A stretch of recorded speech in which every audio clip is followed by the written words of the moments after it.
Hello.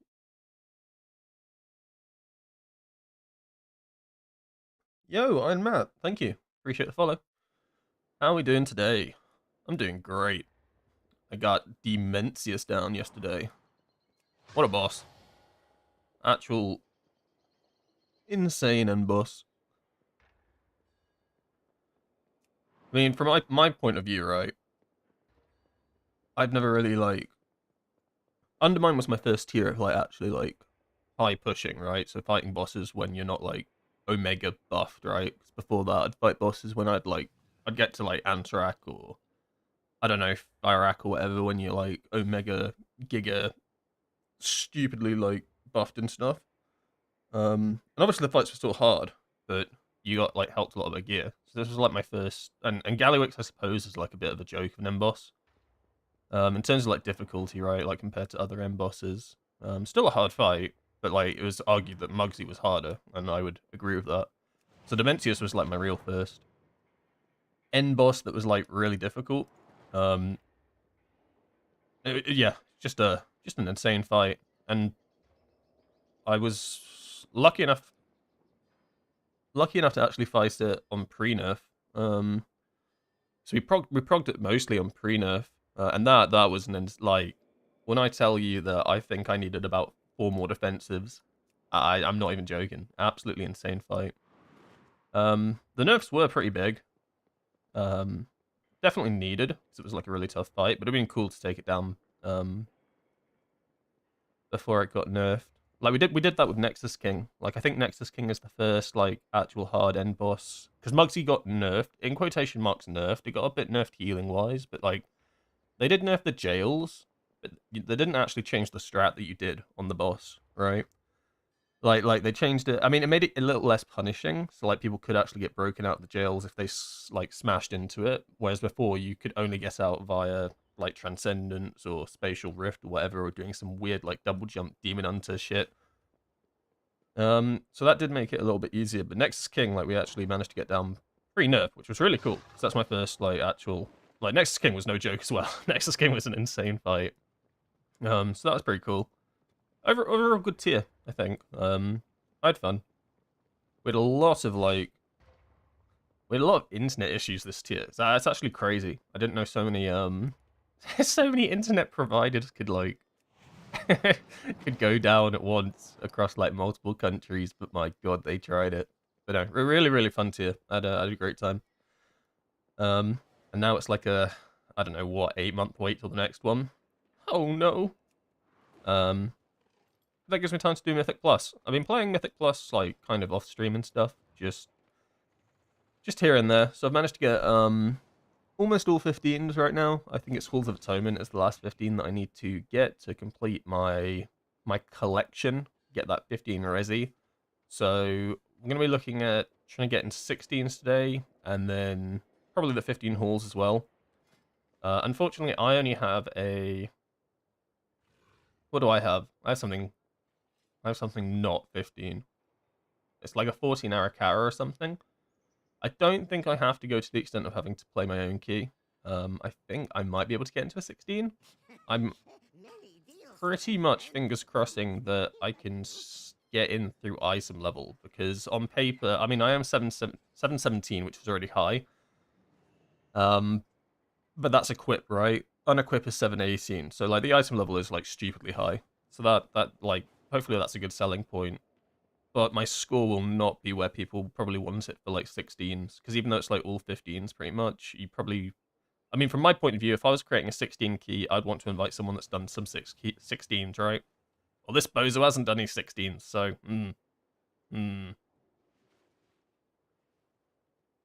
Hello, underwhelming pre from last night's Arakara? No, I don't think so. I fucked up too as well. You said to... you asked for movement ability on, what's it called? The second boss. And I tried to Tiger's Lost you the first time, but it didn't go through. And that was my bad. So then after that, I completely went out my way to get as close to you as possible to give you Tiger's Lost. No, it was a good dungeon. We got that one down. That was a good fun. But that last boss in Arakara is insane. I feel like, bosses do take longer at higher keystone levels, but that thing was like a 5-minute fight. Some of the raid bosses this tier are less than 5 minutes now. It was so grueling. Absolutely insane fight. I don't know what that's going to be like on like a 16, 17. Like, holy shit. But yes, let's find a key. So, we'll look for halls first, see if we can see a 15. It's quite a narrow search. Yeah, so there's like one group I can really apply to. If not, then we'll open up the floodgates, including floodgate, I suppose, and see if we can get to 16. Yeah, I'm pretty confident I can get into a 16. I don't think a 16 is like high enough to be like classist. I mean, in my opinion, I don't think it is. I don't know if that's the majority of the player base, though.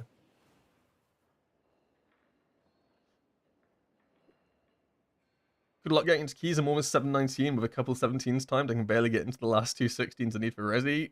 Don't say that. Don't break my illusion that I'm going to be able to get into these keys. Stop. I'm forgetting that you wrote that. I found a really good safe spot for that charge, thank God. Yeah, the charge is rough. Like, I think a lot of range classes can deal with it. Unfortunately, Priest is like the one range class that... what are you meant to do? Put a feather on the ground. Good luck. That is a bit of a downside to it. Alright, let's look for 16s then. I can select every single dungeon, so that's at least cool. At least the pool for dungeons is going to be big. Oh, 16 to 6 isn't probably not the... Okay, 16 to 66 is also not ideal. 16 Resi? Go on, get me in.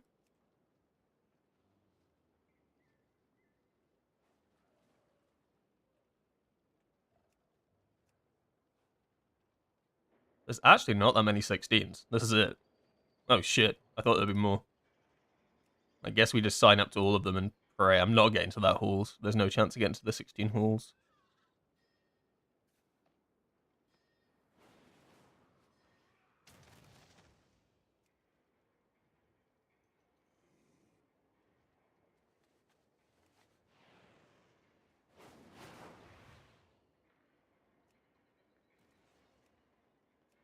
Uh-oh.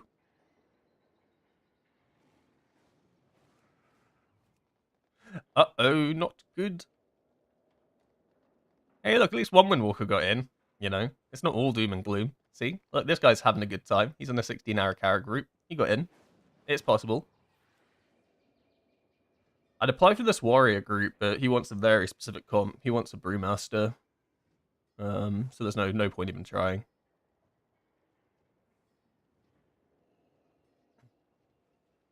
Crackling Jade Lightning on Mythic Dimensius. Is it possible to hit all the ads from the right side as well? So, when it comes to Crackling Jade Lightning on P1, you can't hit all the ads. Like, there was a lot of theory crafting and, like, trying to work it out. And on paper, it seemed like you could, just because their distance was apparently close enough to bounce.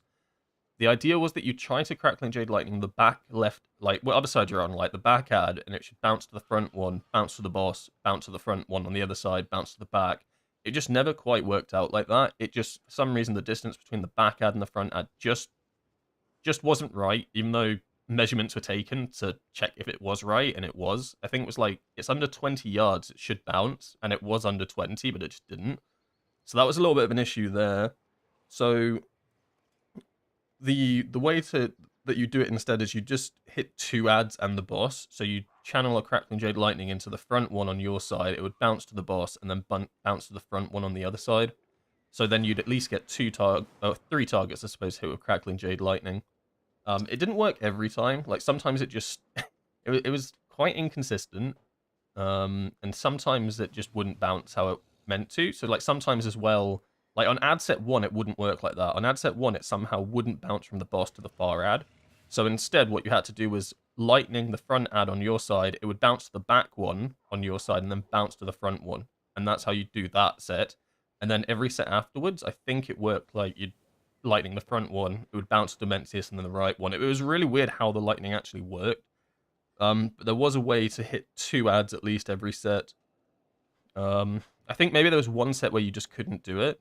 Or you'd have to do the bounce to the front and the back one. But yeah, essentially you can't hit all the adds with lightning. It just would not work from any angles. From what I tested anyway, I just couldn't get it to work. And then at that point it was like, well, I've tested enough. I can't really just keep fucking running to the back of the room and just crackling Jade Lightning this ad.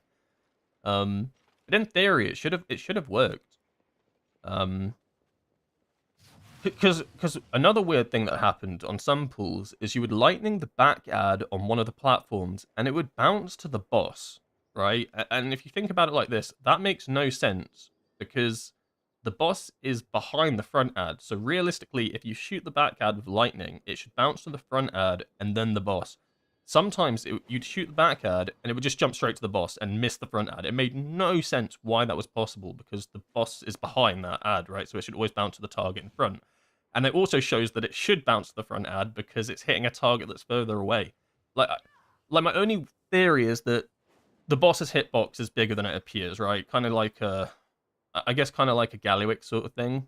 But that's difficult as well because it is actually quite a tight hitbox. Like if you move too far away from the boss, you can't hit it. Whereas Galliwick, you could be like a mile away and you'd hit that thing. So it was really inconsistent. So like the best way I found to do Crackling Jade Lightning was to always just hit the front ad, have it bounce to the back in the boss, or have it bounce to the boss and then the other side.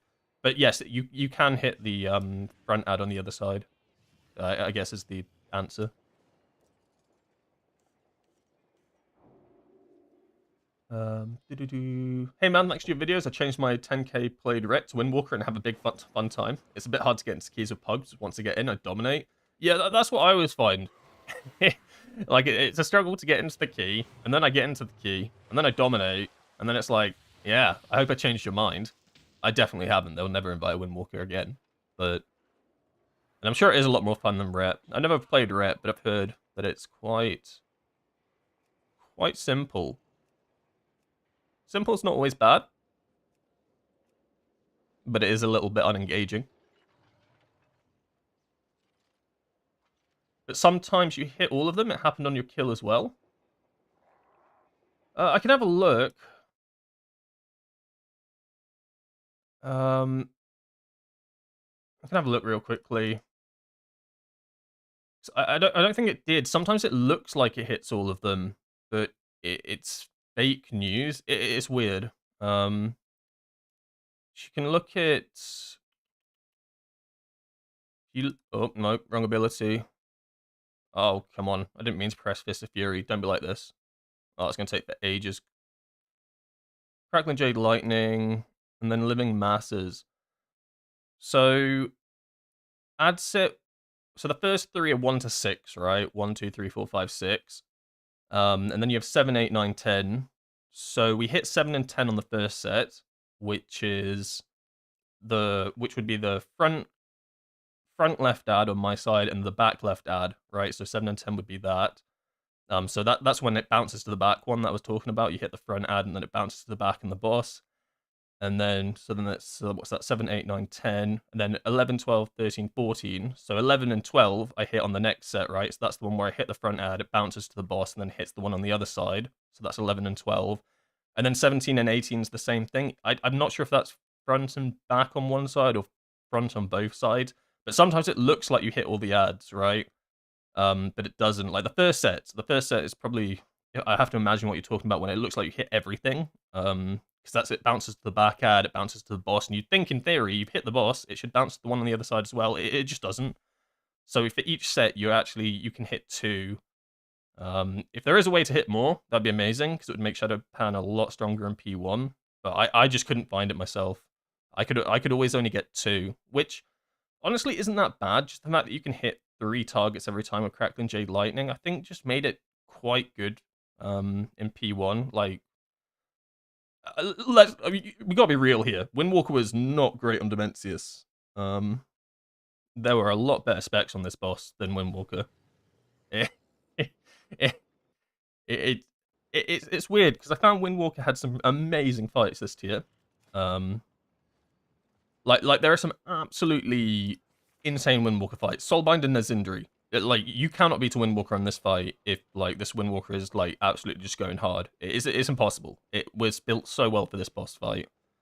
A Raz, I think, is also a really good one. It's a little bit harder now with the push strat because you kill stuff too quickly. And you don't get as many sets, so your cooldowns don't, like, reset how you'd want them to. Soul Hunters, I think Soul Hunters are... It sounds crazy, and it's a ranged fight, but Shadow Pan Soul Hunters 2-minute Shadow Pan is beyond nuts. You essentially pop everything on pull, and then every 2 minutes when the goobers come down from the intermission, you descend everything. Crackling Jade Lightning 20 on 3 targets every time. It's just crazy. I'd argue probably one of the better melee specs for this boss, and probably beats a lot of the range specs as well. Really good boss fight. Fractilis is just single target dummy, right? Like, it's hard. I'd probably say we're mid on this boss. Lumathar were okay as well, but I'd also say we're pretty mid. The only benefit we have to Lumathar is that you can hit both the ads and the boss with every Crackling Jade Lightning, so that's not too bad. Plexus Sentinel, we're mid/below mid, because it's just... it's just... We're not a DK, right? DK can just ignore the knockback and keep hitting the boss. Range can hit the boss before you can hit the boss. It's just alright, but it's a meh. Nexus King's an interesting one. I actually think Windwalker's alright.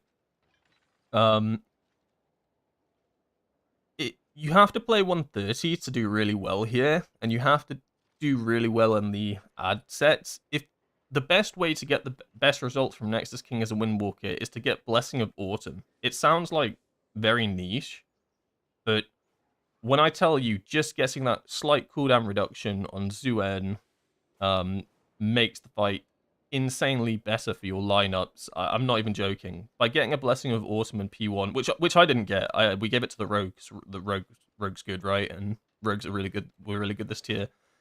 Blessing of Autumn allows you to send your cooldowns at 120-ish.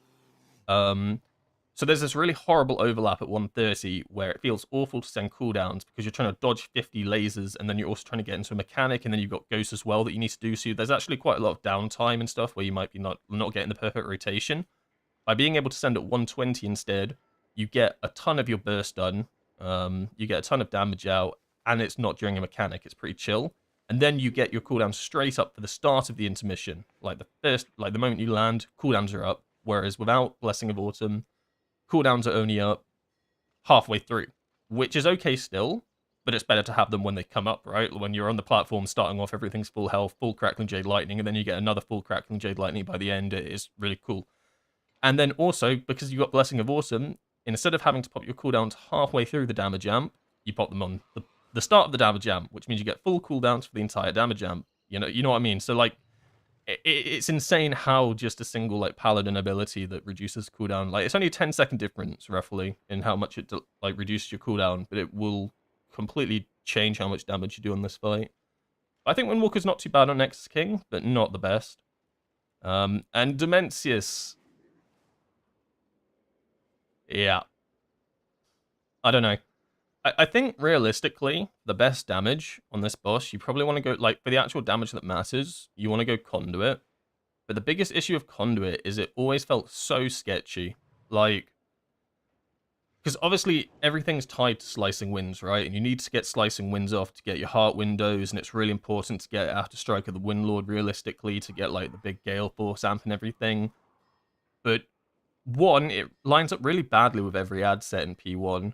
2, there's about 50,000 mechanics that you need to be dodging and making sure you don't hit or anything like that. And Slicing Winds, obviously, it doesn't position you too badly, but on such a tight movement boss, it feels pretty rough to run. It's like Sprocket Monger Lock and Stock, right? Where people drop Slicing Winds because even though the mechanics actually weren't too hard to, like, dodge and stuff, it just, you didn't want to take the risk of Slicing Windsing at a bad time and then hitting, like, a rocket or something, or getting hit by a beam, like, slight movement. But because the tier set demands that you have to use Slicing Winds to do well, it just feels so risky. But I think to get the most out of Dimensius, you would play Conduit. But I think it's just so much more riskier, and that's why I opted for Shadow Pan for the most part. Like I think on reclears, I'll play Conduit, because I think the damage that you do that matters will be better. But, like, just thinking about trying to use Slicing Winds during, like, P3 when there's, like, 6 black holes can't touch the boss's body. You've got to be stood perfectly in the perfect spot and every gravity suck, dodging rings, and trying to find these times when I need to press slicing. It sounds like a nightmare. Whereas Shadowpan doesn't require that much of you. So that was another big reason for going Shadowpan. Yeah.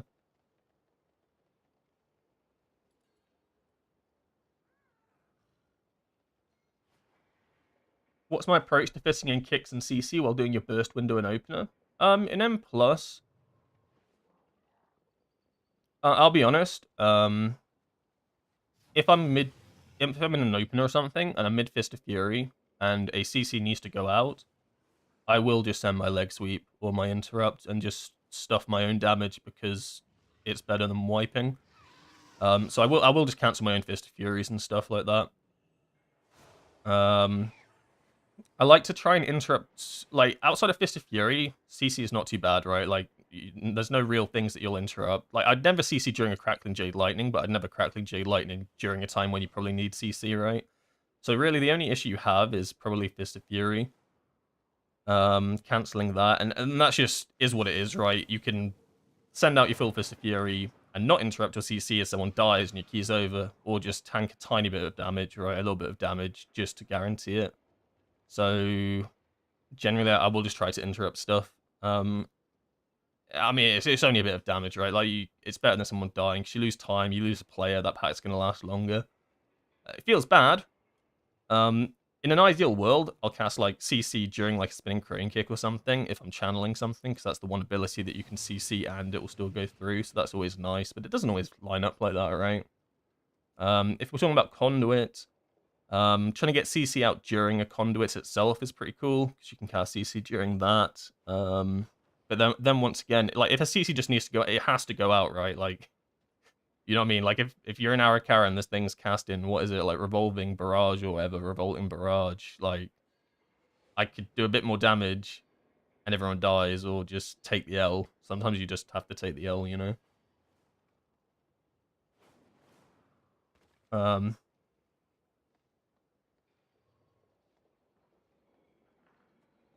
34% haste is a big problem with my monk. No, because I'm on 35% haste. But before yesterday, I wasn't. I'm only on this amount of haste at the moment because I got this ring off of Dimensius, but then I reshuffled some gems and stuff to try balance out a bit more verse and crit. Essentially, the item level of this ring was good enough that the Sims were like, okay, if you take this ring and get an absurd amount of haste now, you can just try balance it out by putting a new enchant on your weapon, putting some new gems in, stuff like that, changing your enchants on your rings. So previously, I think it was about like 20 odd % haste. Now I'm sat at like 30, 35-ish. So basically, like, you can be at different numbers. Like, a couple of weeks ago, I was sat at like 20% versatility, right? But now it's changed and I'm sat on a lot more crit. Like, I just follow the Sims, right? Like, if the Sims tell me something's good that week, it balances it out by doing like other things. That's just how it is. Honestly, secondary stats always just change, right? So there's no like bad number, if that makes sense. Like, as long as the Sim's happy with what you have, then like there's not much more you can do than that. But obviously everyone's gearing at the moment, right? So everything will change depending on a week. You get something good from the vault, you get like a really big ring from the vault, and it's got stats that are completely different to the ring you currently have, but it's an upgrade. Then you might just have to rebalance some certain things around. I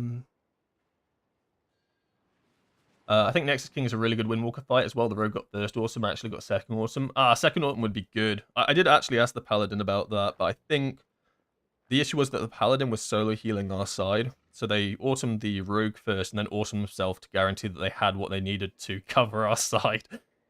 That sounds like such a nightmare job, to have to be this healer that heals the solo side. It's such a crazy responsibility to me. I remember because I played on that side. I played on the solo side, and it was basically a pop all your defensives or you are going to die sort of angle. I think it's not as bad now since the nerfs. I think the nerfs have made the fight a little bit easier, which is nice. But on prog, it was like absolutely insane. Oh, I got in. Oh.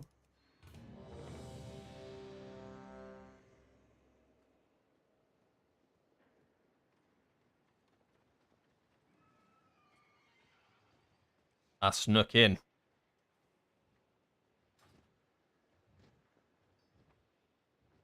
They removed my second autumn because it was too hexed. I got it for 30 pulls. Felt great. I think that would be... that sounds worse. Like, you have something so good and then it's taken away from you. But yeah, Autumn for that fight's really good. Honestly, I completely forgot Autumn existed until I looked at, like... until I looked at a couple of logs from some Windwalkers that had done Nexus King. And I was like, holy shit, these guys are getting cooldown? Huh? That was... Yeah, that was pretty lucky. And then I was like, instantly messaged my paladin, like, yo, who are you awesoming? And he was like, I'm awesoming the rogue. And I was like, ah, shit, I can't take it from the rogue. That guy's carrying.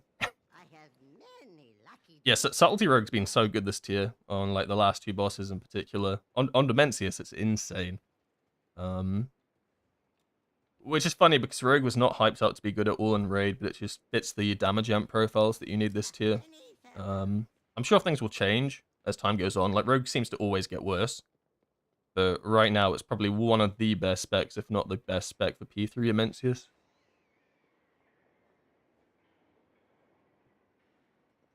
Whereas, yeah. Well, actually, Hunter, I think, might be the... Hunter's really good, actually, for P3 Dimensius. We didn't run a Hunter. But I think Hunter can do some absolutely disgusting things. Because we did run one for Nexus King, and the damage that the Hunter does in that damage amp is ungodly. It's actually illegal.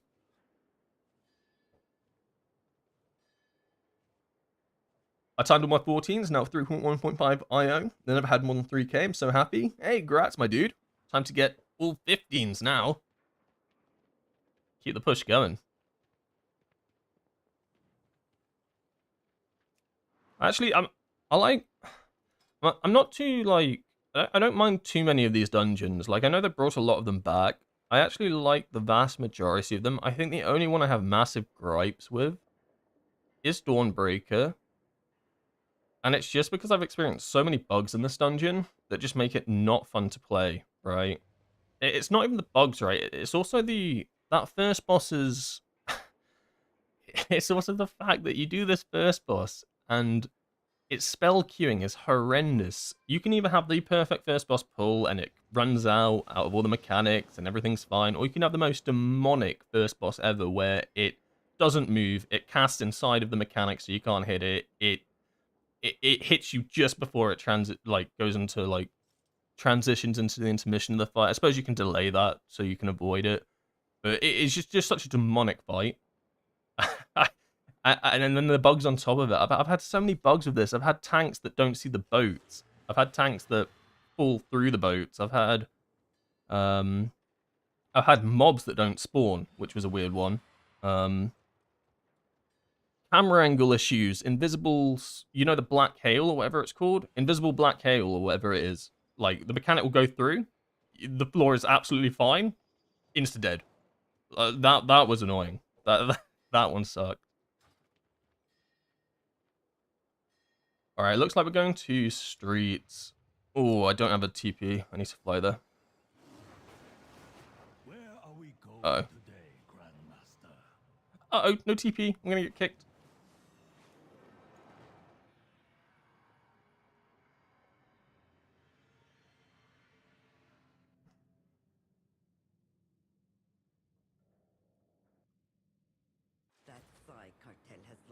I heard someone say she has a melee swing like in the mobs in Wrath of the Lich King. You need to stand close for her to be able to move and not continue casting. As a tank, you need to run very close. Oh, I didn't know that. Like, sometimes it goes perfectly right. So maybe, like, sometimes the tank, like, is just aware of how you need to pull it and stuff to make it move. And sometimes it's just horrendous.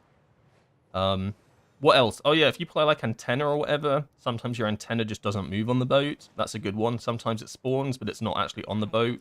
That's a good one. Sometimes I'll cast Slicing Winds and it won't work because I'm on the fucking boat. Whirling Dragon Punch can sometimes bug out as well. Oh, it's a great dungeon. 10 out of 10. Like, I actually think it's buggier than it was in Season 1, which is quite a feat.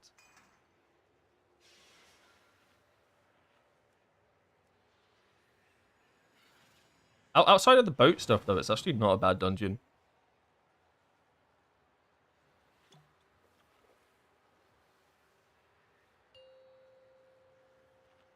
Does desyncing Flurry Strike still work? Yeah, it does. So you can see I'm on 1 stack right now before our next Flurry Strikes. I always try to set up for a dungeon, because it actually is quite impactful on your damage.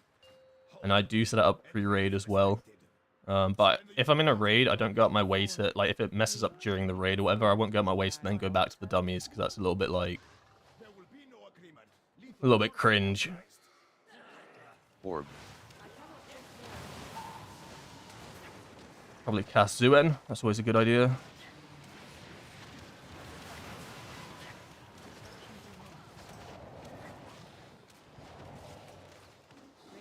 Orb. Orb.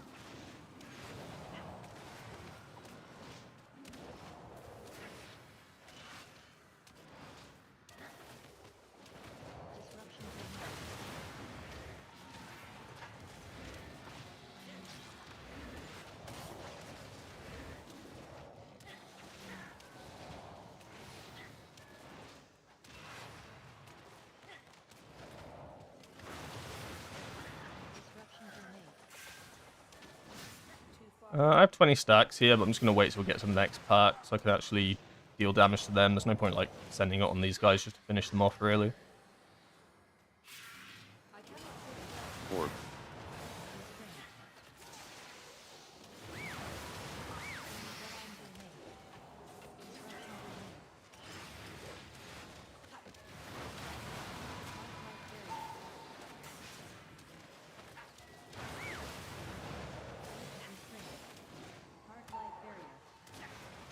Orb.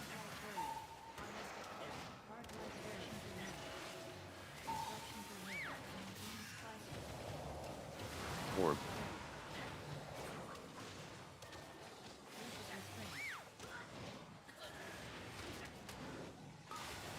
Orb. Ow. Orb. Ow.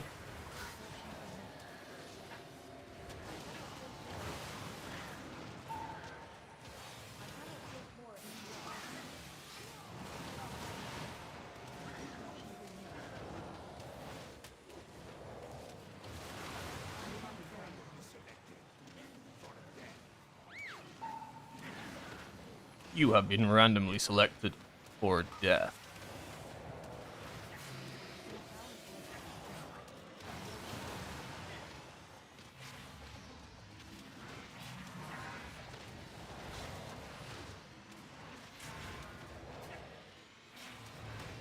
Orb. Orb. Ow.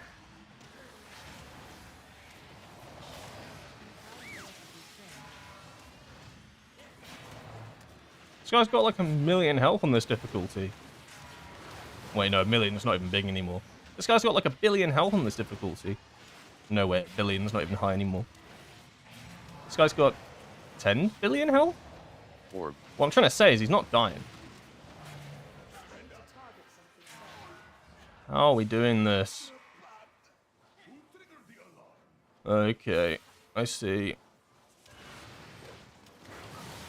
Ow. What, because I hit you, you put a dot on me? Alright, cool.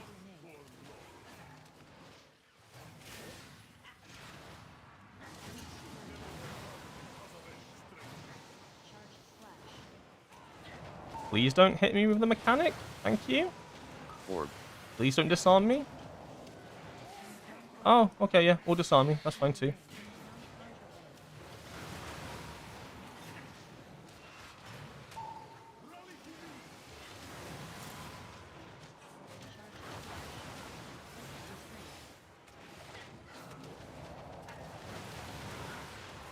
Orb. Ah, okay. Boys, I expected a faster reaction, I'll be 100% honest. Orb. Be 100% honest, I was hoping they'd jump to me a little bit faster than that. It's gonna be a bit awkward. Keep moving. Orb.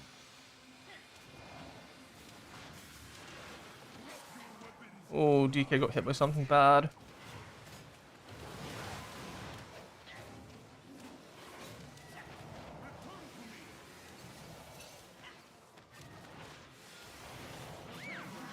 Oh, you're gonna hit me again. Cool, cool, cool. Orb. There we go. That's the semi-fast reaction. Please don't put a beam slicer on me. That would actually be so cursed.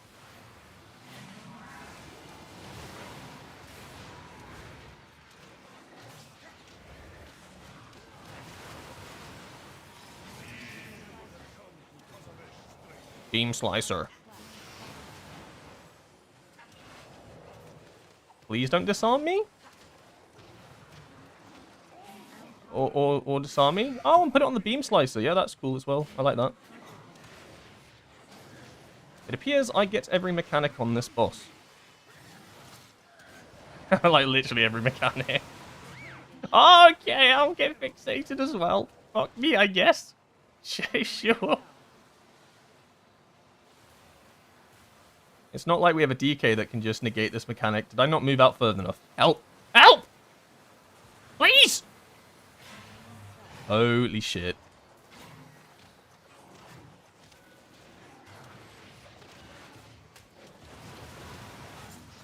Orb. Oh, go on, just hit me with a disarm as well. You know, you hit me with every disarm and every interrogation. Just do it again. Go on, I dare you. Oh. Didn't hit me. That's kind of nice. First time for everything, I guess.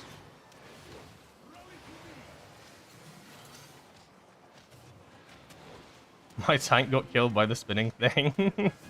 During the RP entrance on a 15. Ah, that's never good. A necessary tragedy. Unfortunately. To be fair, I forget I forget that's a thing as well. I like in my mind they're just a free pack of ads. They're really not. Go on, hit me with the beam slicer. You know you want to. Go on. Alright, it's on that guy. How are we doing this? I always find that this gets pulled really horrendously. And there's a like 50% chance you end up with both of these trying to fire, like shoot fire in your face. It's really fun. I really hope he moves when they start casting fire. I'm so scared. Orb. He moved. This tank's kind of ghosted.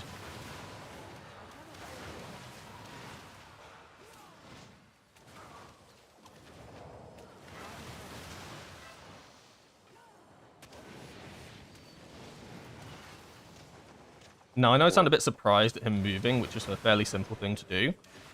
But trust me when I say, the last 2 times I've done this dungeon, I have been hit in the face by these two, because we've just kept the interrogation, or whatever he's called, stood in front of them. It's been really fun. So the fact that he moved the boss, well, like not even the boss, the ad. It's crazy, but kind of useful. Hopefully, this inclines them to aid our own.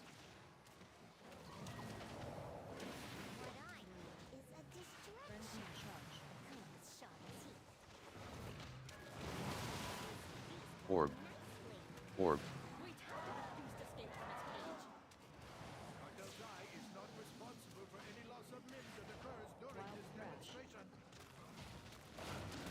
Hopefully we pull the trash pack next. I mean, it's not the end of the world if we don't. I probably should have looked at the route. That would have been useful. It's fine if we pull the boss as well. But I think my cooldowns are better spent on the trash pack and then get them up like partway through the boss fight. Like popping them on pull on the boss is fine, but it's also kind of cringe. Alright, this is fine. Hit these so I can gain some stacks still.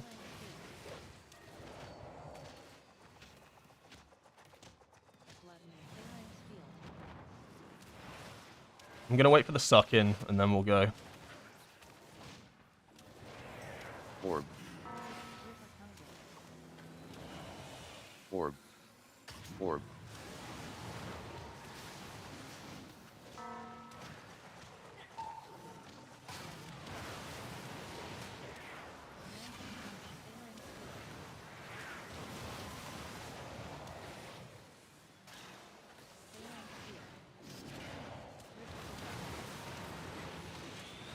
I'm dead.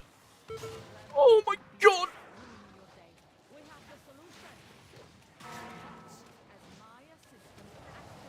Sometimes we're happy that we have use magic.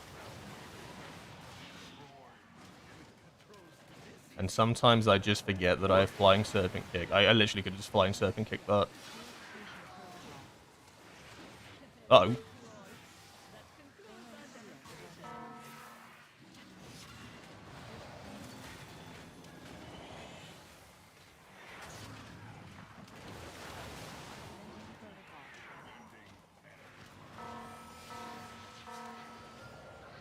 Jesus Christ. This boss is... I bet this boss is really fun as, like, a ranged. Orb. I just dead. Pretty much, yeah. Like, as a range, this fight must be so fun. You don't have to deal with anything. Whereas this melee to hit the ball, oh my god. It's just not enjoyable. Oh, yeah, okay, it drops off as I run into one, sure. Why not? Ah, I'm fucking dead. Soothing Mist, please. Orb. I like how he chooses not to dispel me. Kind of understandable, actually. I wouldn't dispel me.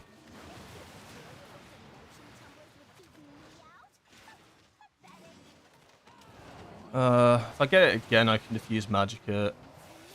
Like what do you do with the melee here? Just suffer.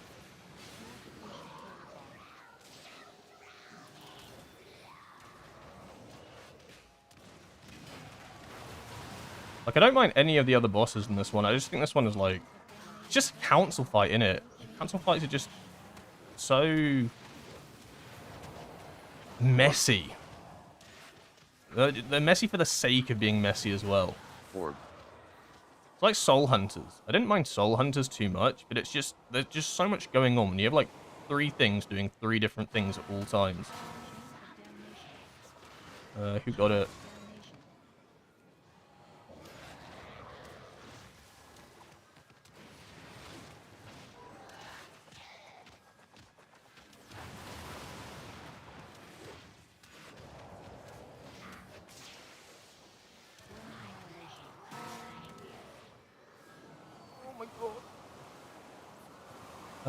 I'm just gonna save Storm, Earth, and Fire here. Like, there's just so much more value.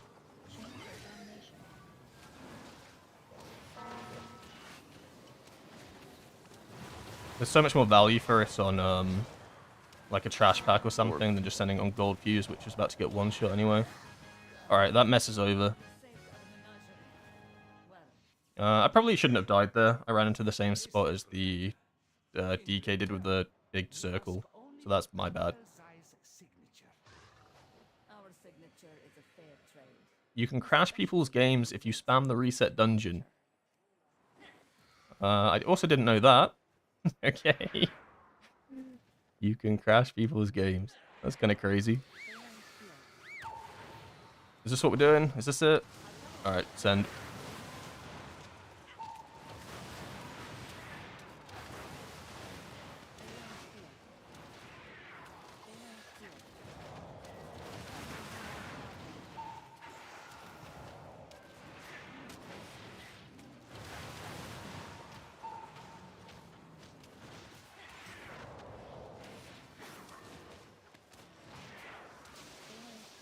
Oh, yeah, of course you put your shields up when I'm cast. Oh, okay, sure. Presses Crackling Jade Lightning. All 4 of them pop their shield. Well, I'm meant to track it. You think I'm looking at their cooldowns? I probably should.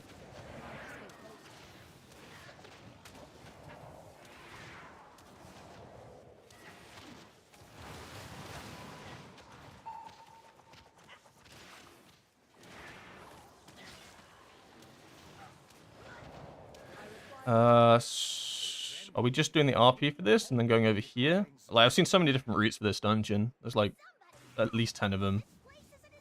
Okay, the Warlock's going to start the RP, that's fine. I don't think I'll have Zuin for this. I will have a Storm, Earth, and Fire. I might get Zuin halfway through.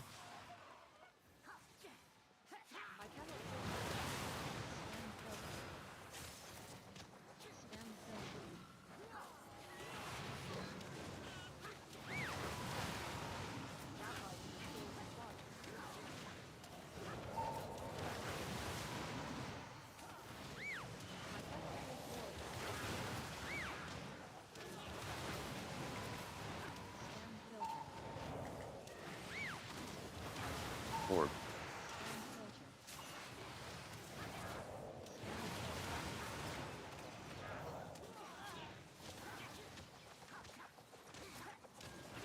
Orb. Alright, that wasn't too bad. I did have to zoom halfway through, but it was worth it.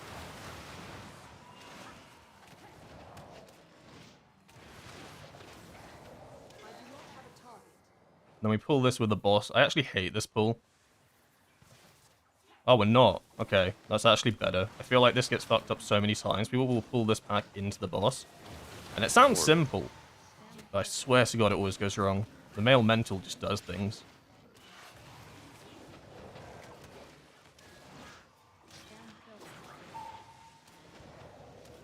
Oh, I'm just going to finish him off, because you can get comboed so easily by him. You're in there.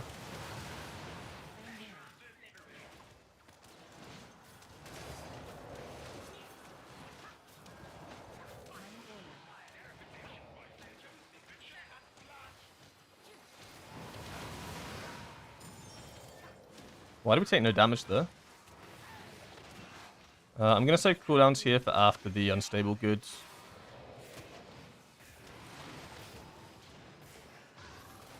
You grab that one, you grab that one under the boss. Now we send.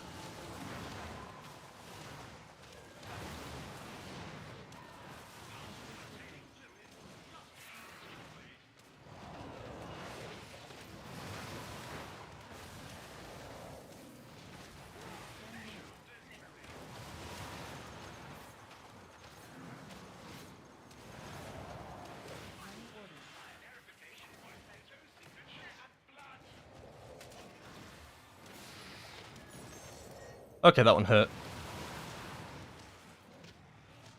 It's on 50%. I just don't know if I'm gonna send another Storm Earth and Fire at him.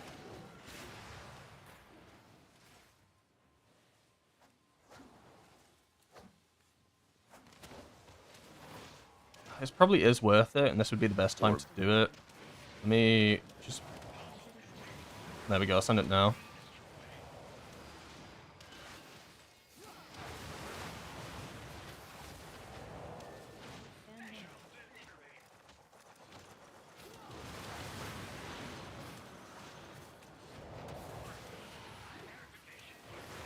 Is this worth fortifying? Probably.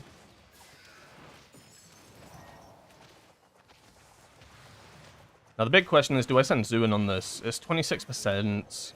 We have got an unstable goods, which makes it a little bit awkward.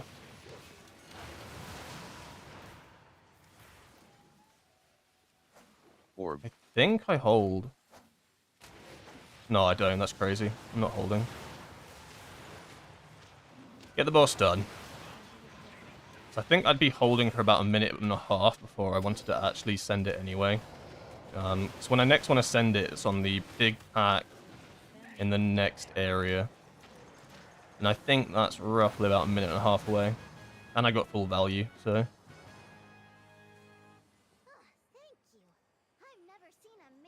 Did I miss something, or you don't press spinning crane kick without a proc, even these big pulls?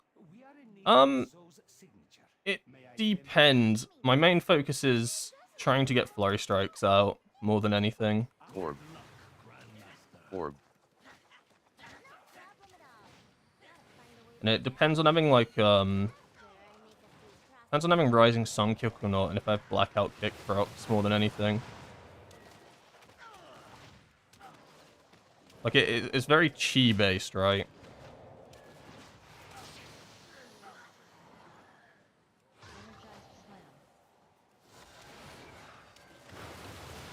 I'm pretty sure I almost jumped into that player's face.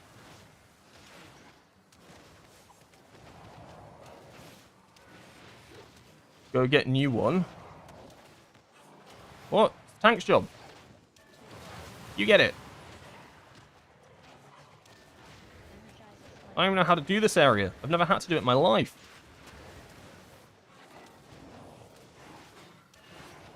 I have no idea how to do it. I've never done it in my life.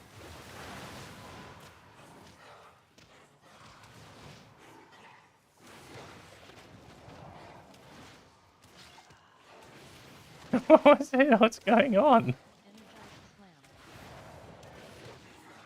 I crazy? Is this not the tank's job?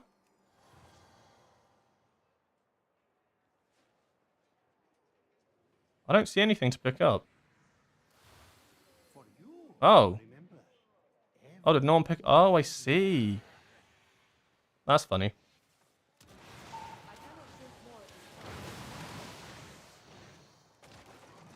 I guess no one picked up the first one. I've never picked up in my life. I just assumed it's the tank's job.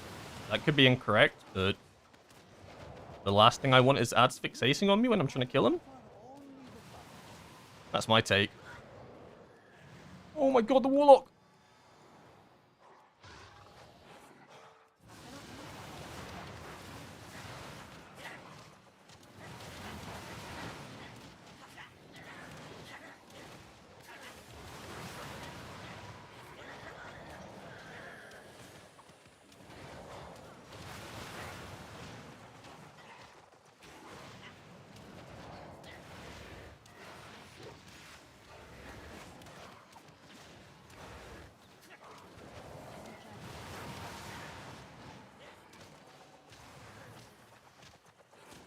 Orb.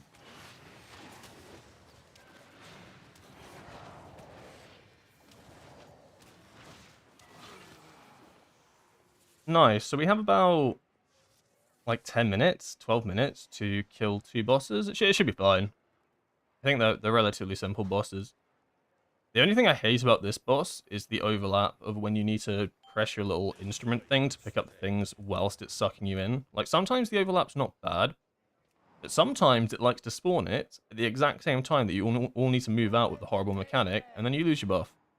And it's a question of, do I want to run over someone to get my buff, or just drop it? Probably just run over someone, right? Fuck him.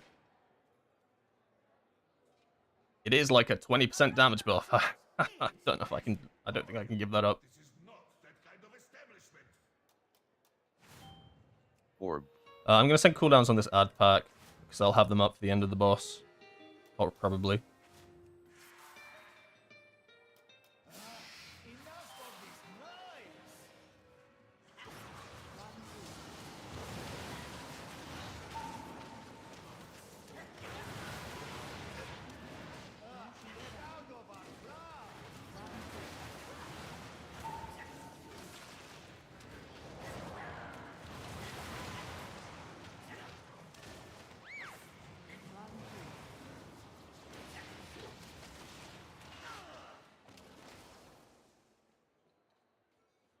You get sucked in...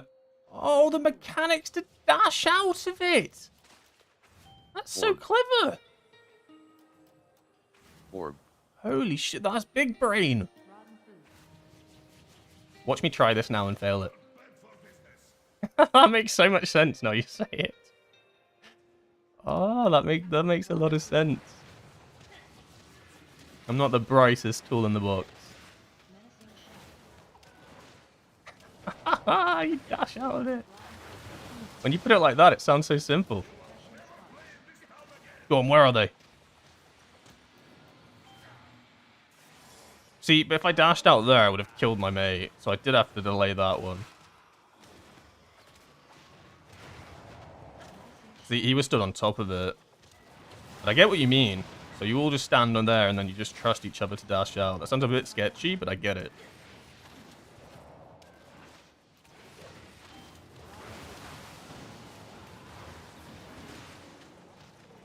Oh, I missed that one. My buff's probably going to drop off now.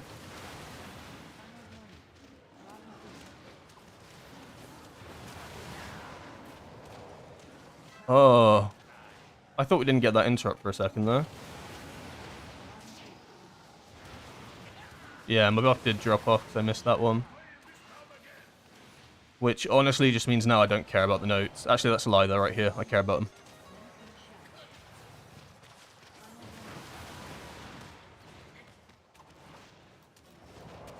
Orb.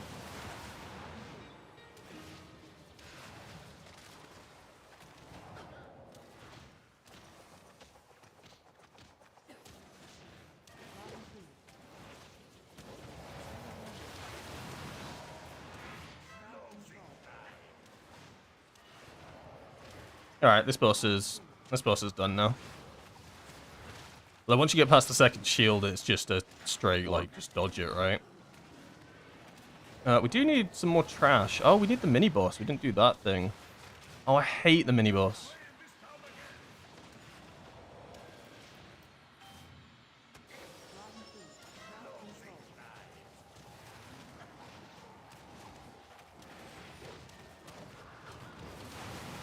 I always find, like, because the mini-boss has this pull-in, right, where it sucks you together, and the idea is that, like, you're actually not meant to... You're not meant to hit each other with it, but you're not meant to hit the mind. But actually, you can hit each other with it. It's like a really tiny dot that you can just deal with. But I find that people, like, will still, like, if you're attached to a range, they'll still, like, find a way to, like, never try and, like, hit, like, never come together. So, like, you're playing dodge these things when you can just stack with each other, and it's actually not too bad. And I don't want to drop my stacks, because I'm not going to send Zoo in here. I'm just going to keep everything for the boss. So a big boss pull. Am I? Maybe I just send here. Fuck it, we send here. I convinced myself. Please just don't attach me to the warlock. Fuck this game! It's always me! It's always me! Orb.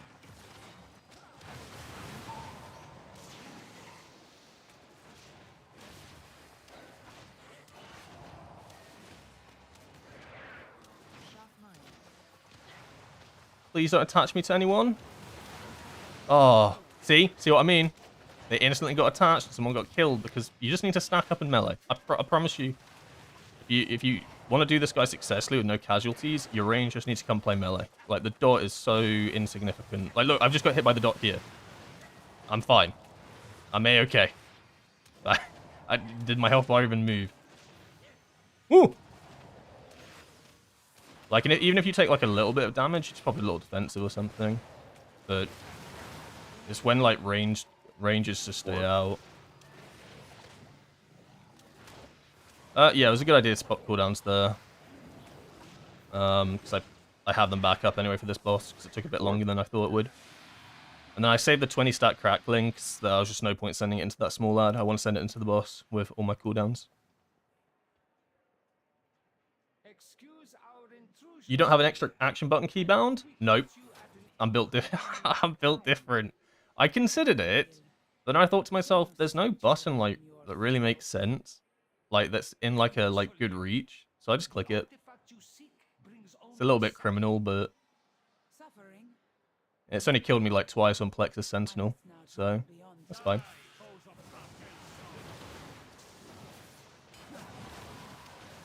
Orb.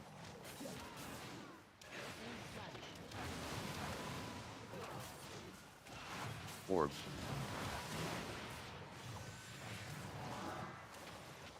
Triangle.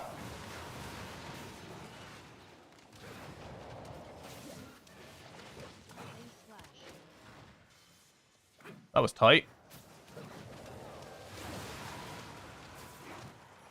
Orb. Orb. Orb. Holy shit, 3 orbs? Well, that's pop off. Oh, circle, that's really easy.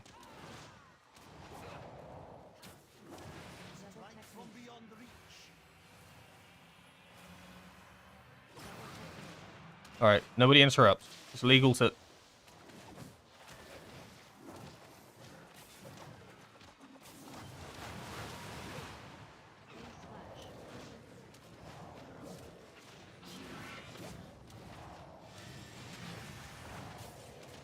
Void Elf Master Ace. Yeah, Void Elf makes this so simple.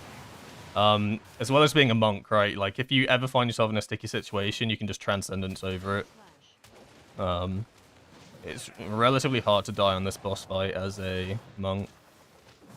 Not impossible. I've done it. But it is hard. I'm not going to send Coolies yet, because he's about to do double technique, and that's a little bit awkward. Where are we teleporting to here? Fuck this, I'm just transcendencing this. This sounds complicated. And then we just teleport here.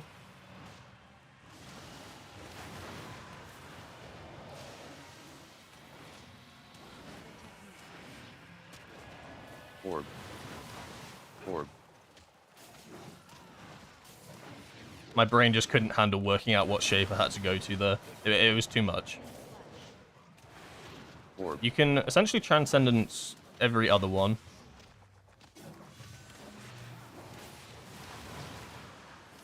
Is this one easy? Oh, this one's really easy. It's just square.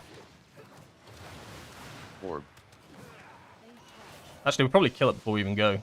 That's a lie. I lied. We cannot kill it before we go. No, that is not true. Orb. Nice. Pretty clean. Died at the start, but other than that, Solia may have a head start, but not a bad dungeon. remains an echo we can follow. Damage is quite low, no? I don't particularly think I did much damage. The kind of low, no.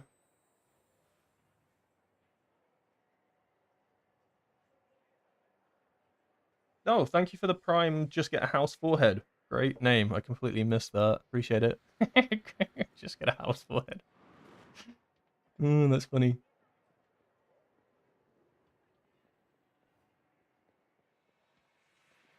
Yeah, I played that second boss atrociously. I don't know. It's just something about council fights. I think my brain just leaves my head.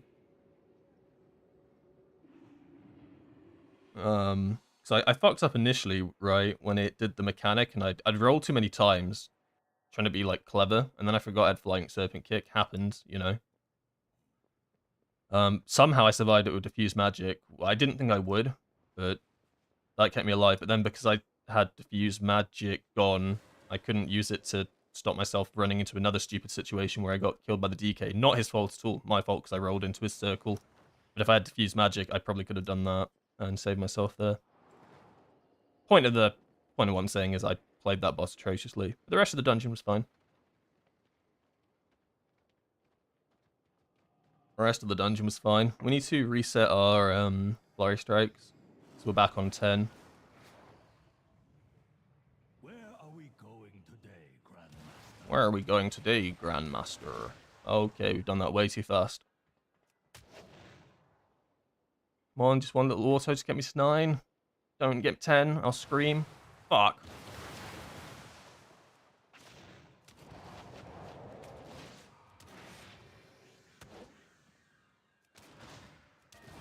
Eight, go on, one auto.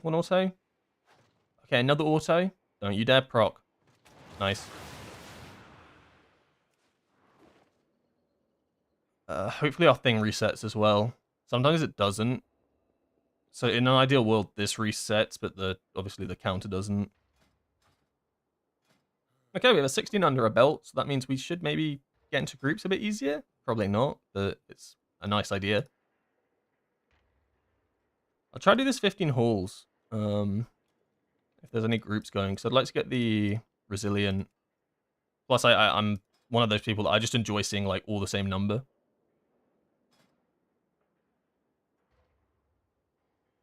"15 resilient into 16, only blasters allowed." Interesting.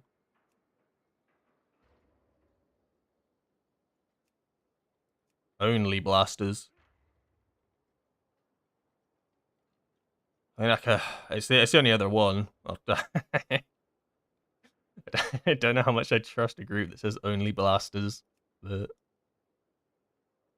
And there's no point trying to sign up to this one. It's got a Mistweaver. It'd be silly to run 2 monks. They need a Lust. Well, no, they've got CR and Lust. It's actually not the worst thing if I try to sign up for that one. Because they've got the comp, and it looks like they're going quite melee, but they... maybe.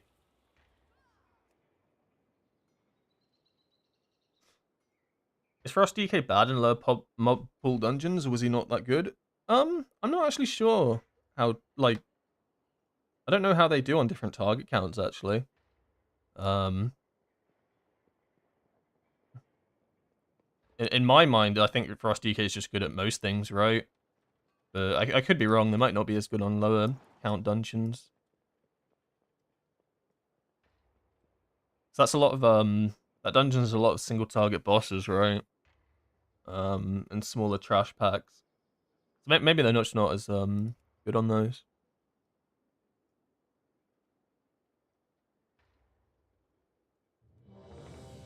Oh, we got invited.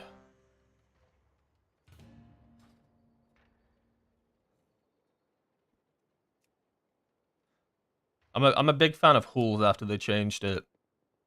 I really think it needed the changes they made to it. It was a demonic key. Like I don't even think it was like there were too many ads. It just required so much of your group, right? Like in terms of CC and stuff, which is not always like the worst thing, but it got to a point, like you always get to a point where things, it's always a battle between CC and interrupts versus casts, right? But in this dungeon before it got nerfed, that battle was a lot shorter because everything cast and it was all the time. So you'd run out of CC a lot faster, and the big issue was you'd do a pack and you'd expend all your CC to make sure you could do that pack. The next pack would do the exact same fucking thing, but you had like half the CC. It's a lot less like punishing now. Um, like I think it's just one caster that hits the dispel that you need to dispel, so it's a lot easier on the healer. Usually just one obliterator. It's just a lot more. It's just a lot less punishing.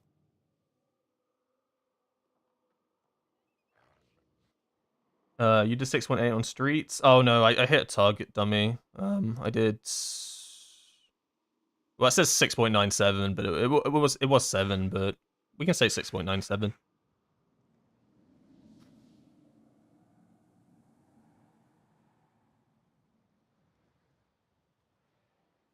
Let me reset this.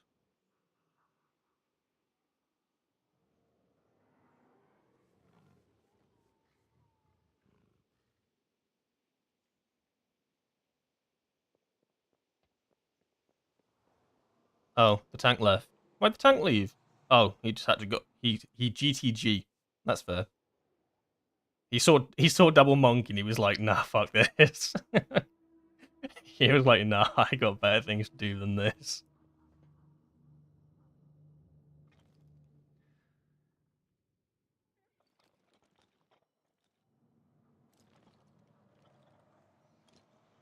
Unga Bunga DH.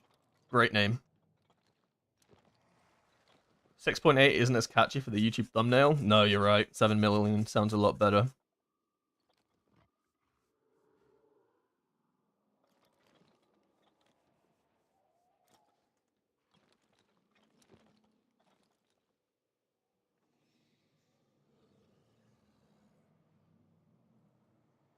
Highest DPS on a 16 is a 6.5 by one of the best Windwalkers.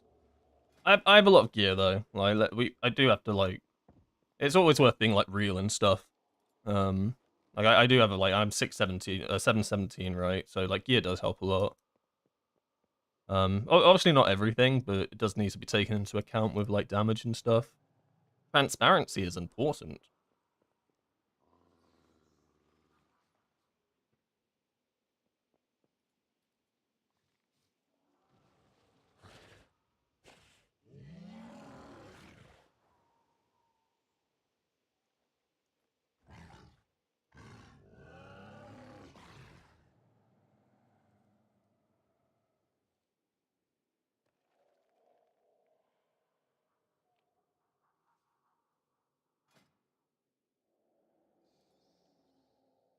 I probably don't need any talent changes from this, I'll be honest. Like for M+, I feel like our talents are pretty locked in the monk tree. Like the only thing I really ever change is maybe putting detox in. I think I said it yesterday, but like I find it very like pressure points. There is like a fair few enrages across a lot of these dungeons, but they're not as punishing as they were. It's not like a Grim Batol situation where you had to run pressure points, otherwise your tank was just dead. Like the enrage in this dungeon, for instance, is the Houndmaster enrages the Gargans, but it's super avoidable if you just interrupt your Houndmaster, you know? Um, like, there will be situations potentially where it is useful. Like, if it goes through, then I'd wish I had pressure points, right? But then a lot of the time I use paralysis at the moment as just a form of CC, rather than I'd hold it.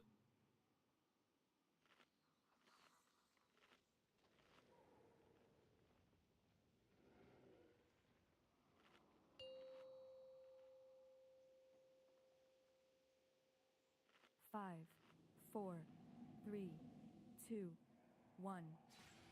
Do I run conduit in any dungeons? Not for a while. I'm just from the mindset that Shadowpan's better. I have looked at a lot of the top Windwalker logs and stuff for Mythic Plus, and they're running conduit. And in my mind, I'm just like, I just think Shadowpan's better. I'm not opposed to playing conduit.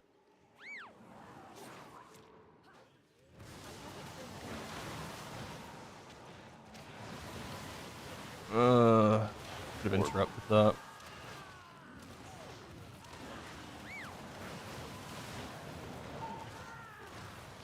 Oh, it hurts.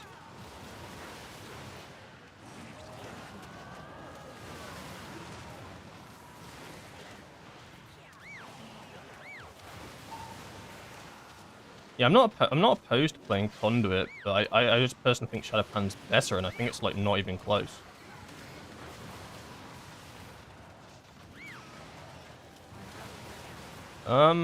Everything kind of hurts. Thoughts?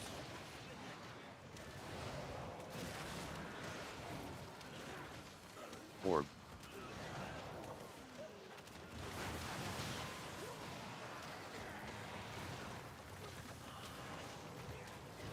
Orb. Ideally, I don't have to use my health pot here.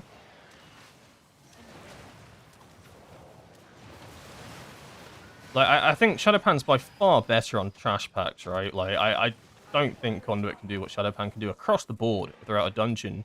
And then, like, the big selling point of Conduit to me would be boss damage. But then, once again, I think that Shadowpan does really good boss damage in dungeons.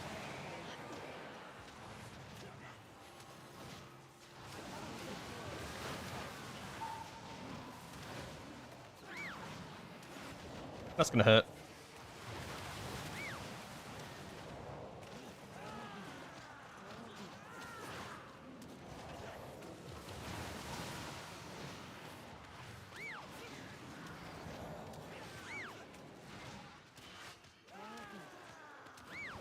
Orb.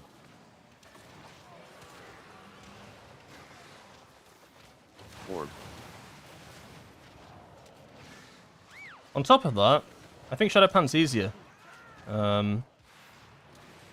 Which means it's easier to play. But my other argument is that I think it's easier to play, like, to focus on other things, right? Like interrupting or CCing and stuff like that. Whereas Conduit, I feel like when you're in your burst window, you're so focused on getting it right to do as much damage as possible.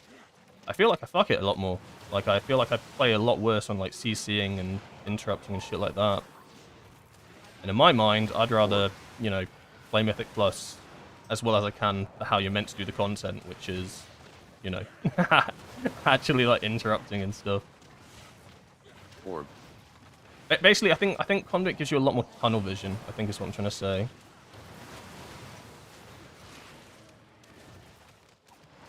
Orb.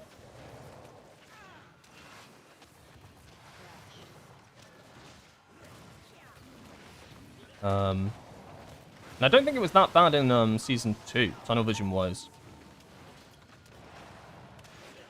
But, like you get your burst windows so much, and you have to play these burst windows well, right? Like, it's a lot easier to fuck up Conduit, I think, than Shadowpan, and, like, do worse damage on Conduit. Like, you mess up, like, you desync some stuff, or you don't, like, get enough Fist of Furies out, or get a good rotation out during your heart window. Well, that's your damage. You know? I've seen this. People pull these collectors now. I don't get it. Orb. Do they give percent? Is it just that you don't want to spend time... You don't want to spend time watching them die in the animation? Uh-oh. Uh-oh.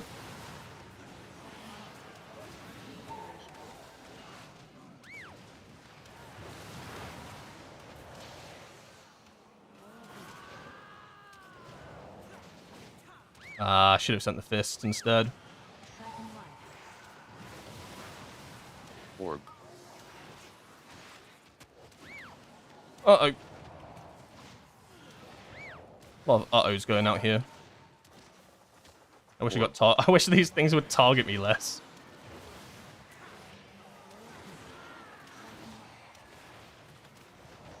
Orb. Orb.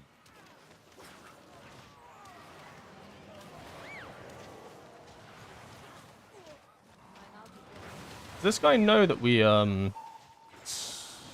skipped the Quake Master? No, we didn't, did we? Oh, we just pulled it in a weird way, so we skipped some of the mobs. In my head, I thought that we skipped this entire section over there. Like we pulled like some and then left it. But we just skipped half of the mobs. I didn't know you could do that. He's cooking. He's cooking. Yeah, I'm not sure why you pull those collectors now. Like, my only thought would be it's time save, right? Or maybe they give percent, but you don't get the percent if the boss kills them. And it just makes sense to kill them because they're kind of chill.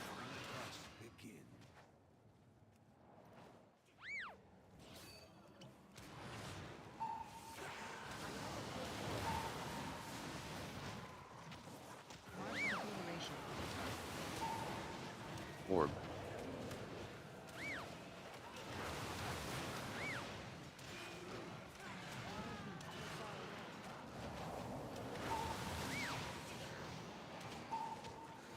Ow.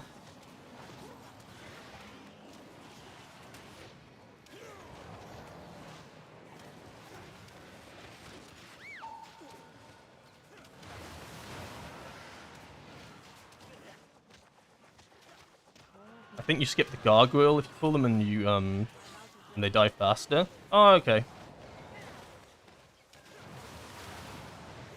Yeah, it's just before the changes that I don't think I saw anyone pull them. Orb. I don't mind it. They're like literally free ads. Like they do cast the soul suck thing, but it's not too bad.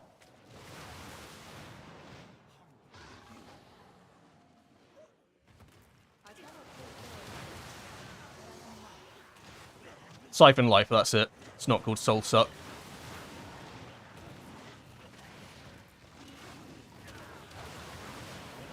Orb.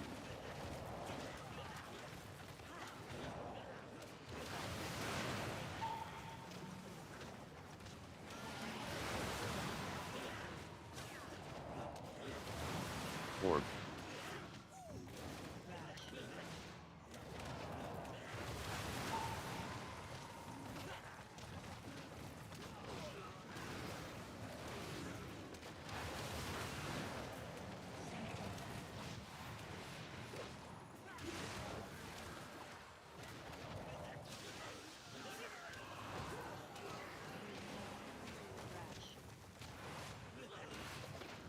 Orb. Damage is so even in this group. It's what you like to see, honestly. Everyone's on like 11 milli. So I guess we pull these. I will send Stormwrath and Fire and then just delay my zoo in. We're pulling them into the boss. That would go hard. He just cast Orb. Hunt and then cancel his Hunt. Orb. How the fuck does that work?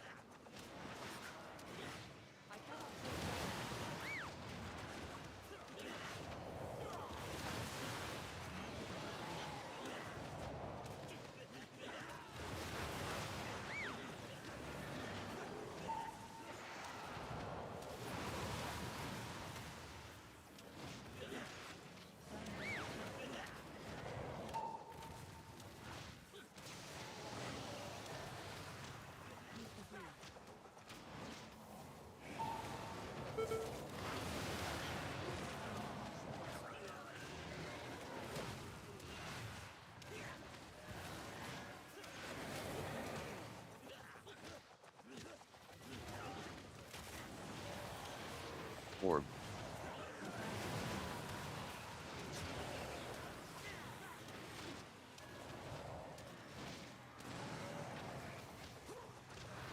Alright, and then this boss is pretty free, I'll be honest.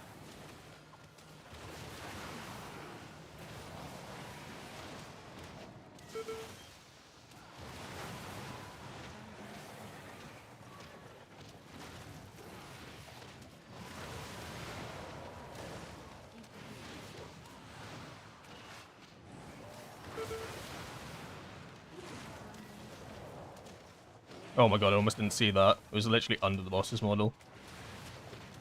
And then in an ideal world, we kill this boss, I have all my cooldowns up, plus a 20 stack of lightning for the next pack, and then we do 40 million burst damage. That'd be pretty cool. Orb. He wants to go that way? Why? Oh, he wants funnel. Who here funnels? Oh, him. My tank wants funnel for himself. Huh?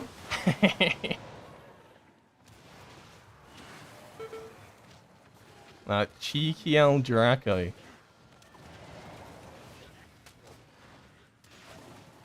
What he calls funnel, I call my pad.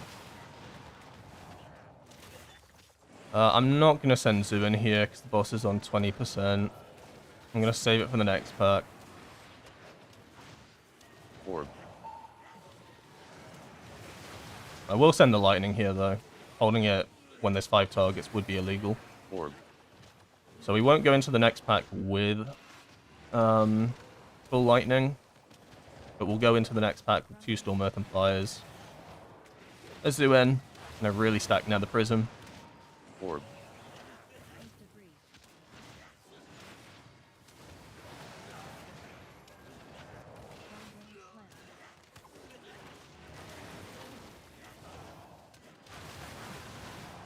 The biggest thing I'm going to have to try avoid is stealing aggro. I might have to wait a second before I send here. Unfortunately, we did just lose our shadow buff. That is kind of cringe, but it'll be okay. We'll get it back instantly. Orb. Probably don't want to look at the tree POV.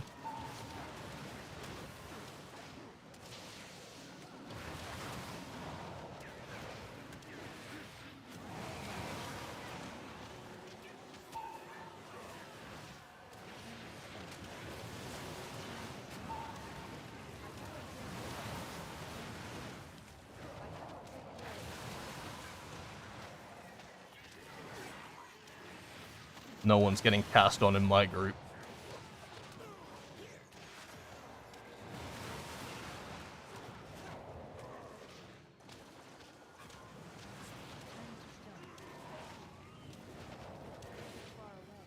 Orb. Orb.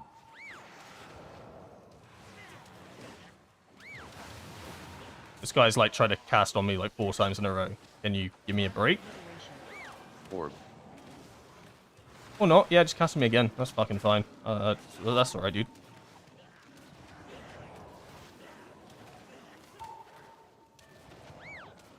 Oh, some more casts on me. I've got no more CC for these, so can we kill them?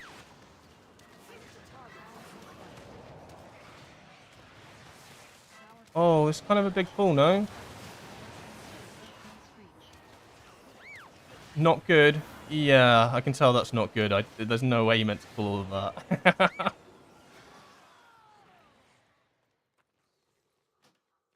I don't know if he pulled them. I feel like it's one of those things where he pulled the little guys and they might have ran off. These stupid groundskeeper. Like, these ads are just so annoying. Oh, is everything still pulled?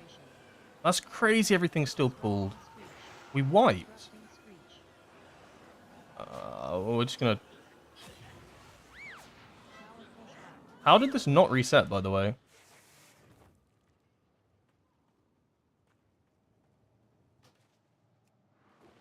Yeah, I have no idea how that didn't reset. I'm pretty sure we all died. Still timeable. It'll still be fine. Orb. It's just kind of tight now. Orb. Yeah, just gotta keep an eye out on the little dudes. Orb. Orb.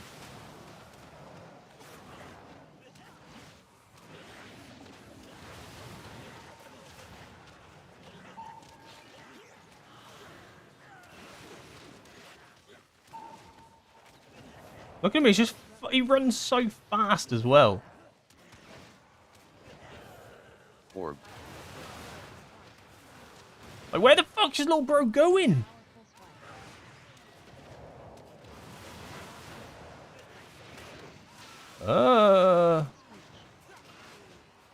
I hope you meant to pull this.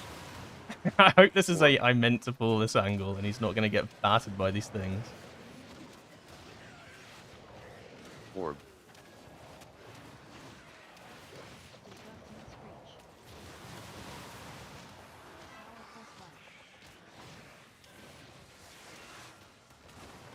Oh, I found out the slashes. I cast Disrupting Screech, which for usual melees like us doesn't matter. But don't cast Crackling Jade Lightning during it. I found this out the hard way. Like in my mind, I completely forgot they did this ability until I got Nature Locked and lost a 20 stacker. It's like usually in my mind, something like Disrupting Screech is a non-mechanic, doesn't exist. That's a range problem. That's a healer's issue. Yeah, it Nature Locks you and cancels your lightning. That's not fun. I think this is enough to send. I wonder if he meant to pull one and then pull one into the boss. I've seen a lot of people pull this into the boss. I think it's super sketchy. It does work, but it's a horrible way to do it.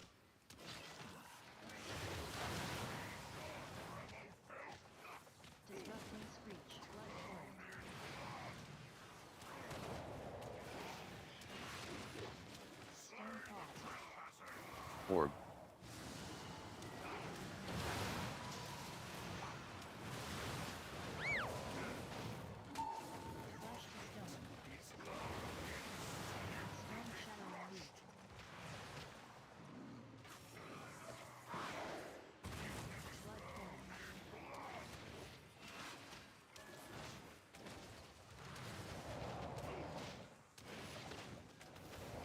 Actually, is it timeable? 3 bosses, 16 minutes? Orb. It's not even 16, is it? It's like 12. I actually don't think it is. I think those 10... I think if we just did the one wipe, the fact they didn't reset was crazy. That's gonna be bad. Orb.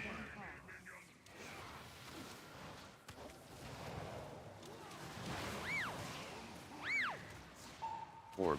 I had to cancel the lightning there because he cast underneath me. Orb.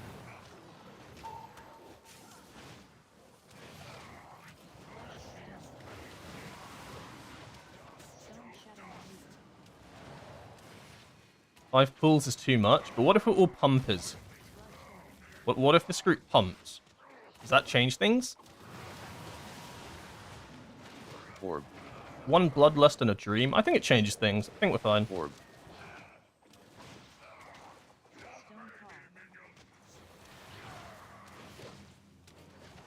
Orb.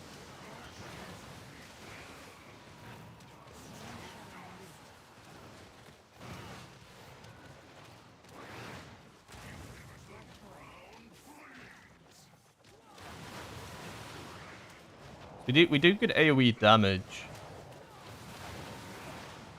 So we'll kill the trash packs quickly. This boss is taking a little bit of a while though. I won't lie.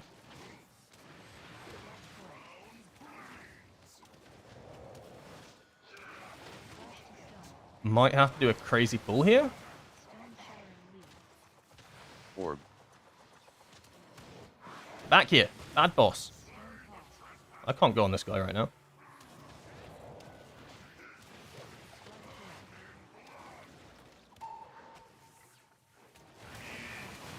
Oh, we need to kill this boss like now. Please. Alright.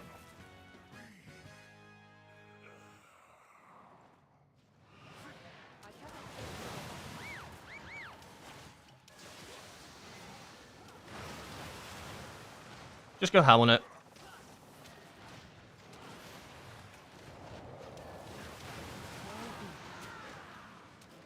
Orb. You like this POV? I like this POV. Fucking horrible.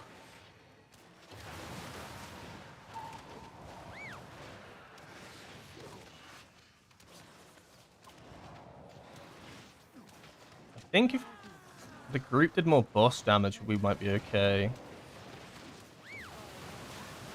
But my worry is I'm the only person that does boss damage.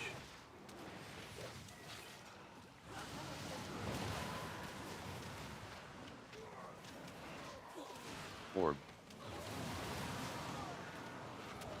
Orb.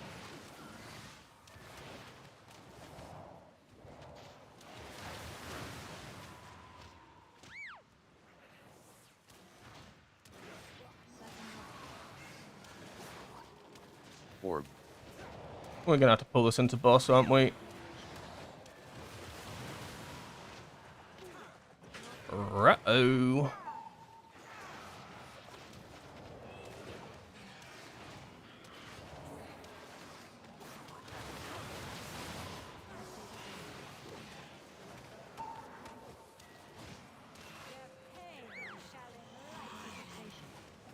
It's cringe for me to focus this obliterator, but any deaths is just over. And how did I just get double dot?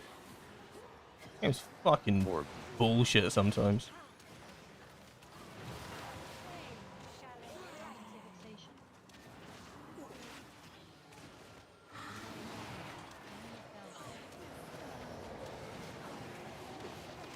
Orb. Orb. No dying allowed. Dying is illegal.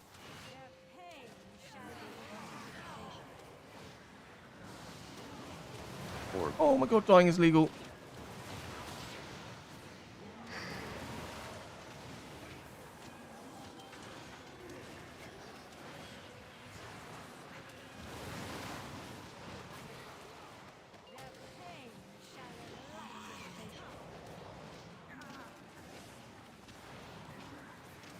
We'll have cooldowns for the next crash pack when we lost one big dude. This boss needs to die in the next... very soon. Very soon is when it needs to die. Oh no. Run, DK, run!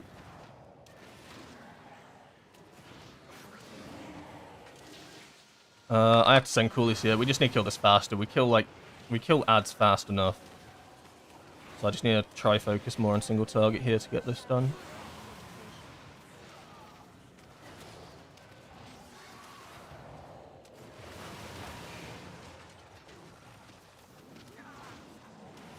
Orb. This boss fight's going to be about 3 minutes, which means Chamberlain will be about 3 minutes, give or take. And we have...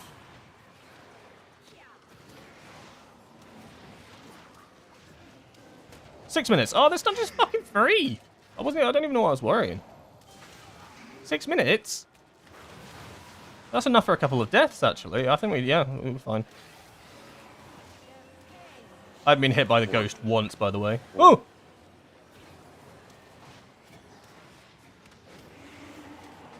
I've not been targeted by the ghost once. I've just been full on just smacking boss.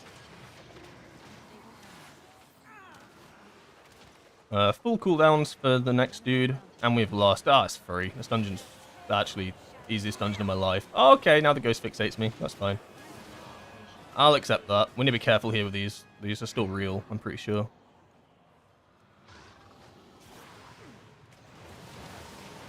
Oh, he didn't move. I want him to buff me before I send. Okay, he chose not to buff me. That's fine. That's kind of based. Orb.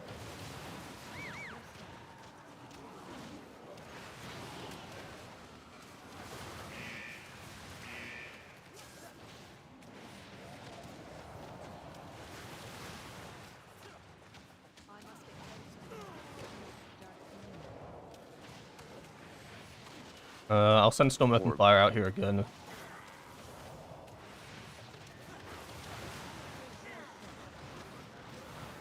He needs to die on this set, really. Orb.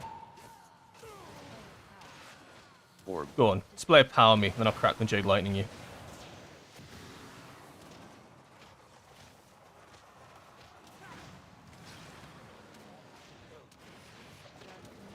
Orb. Nice, nice, nice, nice. 4 minutes 30. As long as we don't have any malfunctions with the with the mechanics, we should be alright. Saying that, I found that trying to get 5 people to stand in front of 4 lines is probably one of the hardest things you can do. It's actually it's insanely hard. I think if you get the first pattern right, it's fine, because everyone just goes to the exact same spot again. But I swear to God, you get that first pattern wrong, and people lose their minds. That's gonna hit that, no? Oof.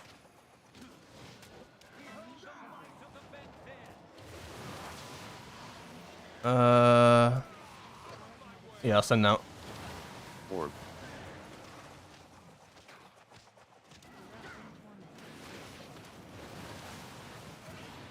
Orb.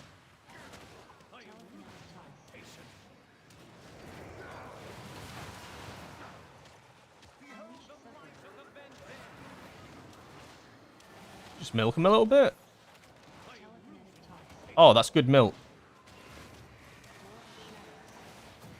Now he shadows. So now we just don't be greedy. I'm greedy. Oh my God. I'm picking here. This is my spot. Piss off. Oh, this boss is free. We all have our spots, so everyone's going to go to the same spot next time. Right? That's how that works. Ow, it kind of hurts, actually. Yo, that kind of hurts a lot, actually. Okay, we're going to diffuse magic that next one.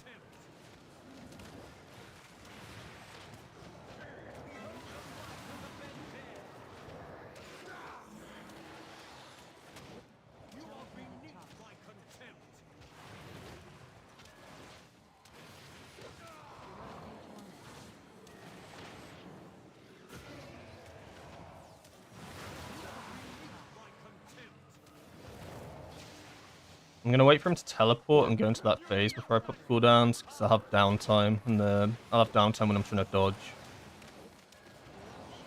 Yeah, so now he does Door of Shadows. Now I get out because I'm a good boy. We'll just run in because it's safer, and now we pop. And everybody just go to the same sides. It's that easy, I promise. I promise you. We'll let this hit me for a little bit, and then I'll press defuse when it starts actually hurting. And then healer needs some help. Yeah, we'll defuse now. In fact, I probably should have defused the entire thing, because it's only like a 6-second cast. Oh well.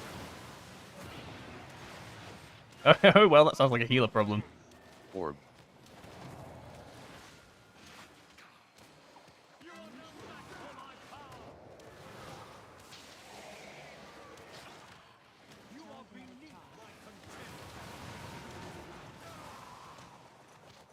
Not even close, dude.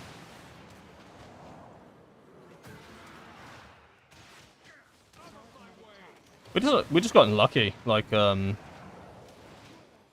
get me wrong. The first time we wiped, that's our fault, right? Because obviously we let ads go through, so that's fine. That's a 5-person wipe, and that's like, just like, okay, that's us just being silly and messing up.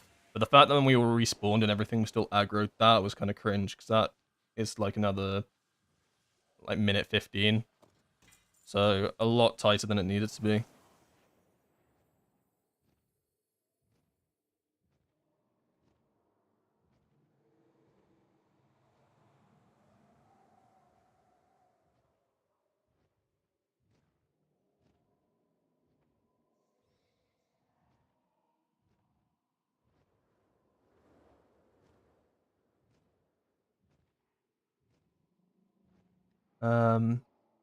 Yeah, sorry, I didn't. I haven't been looking at chat on that dungeon. I kind of had to lock in there at the end to try and make sure we got that timed.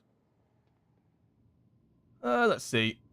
Oh, thank you for the sub, Vajti. Appreciate it. Completely missed that one. Why am I missing all of these? Oh, I know why. Because I don't have my notifications on. I mean, I do, but I didn't have the right tab open. It's really complicated.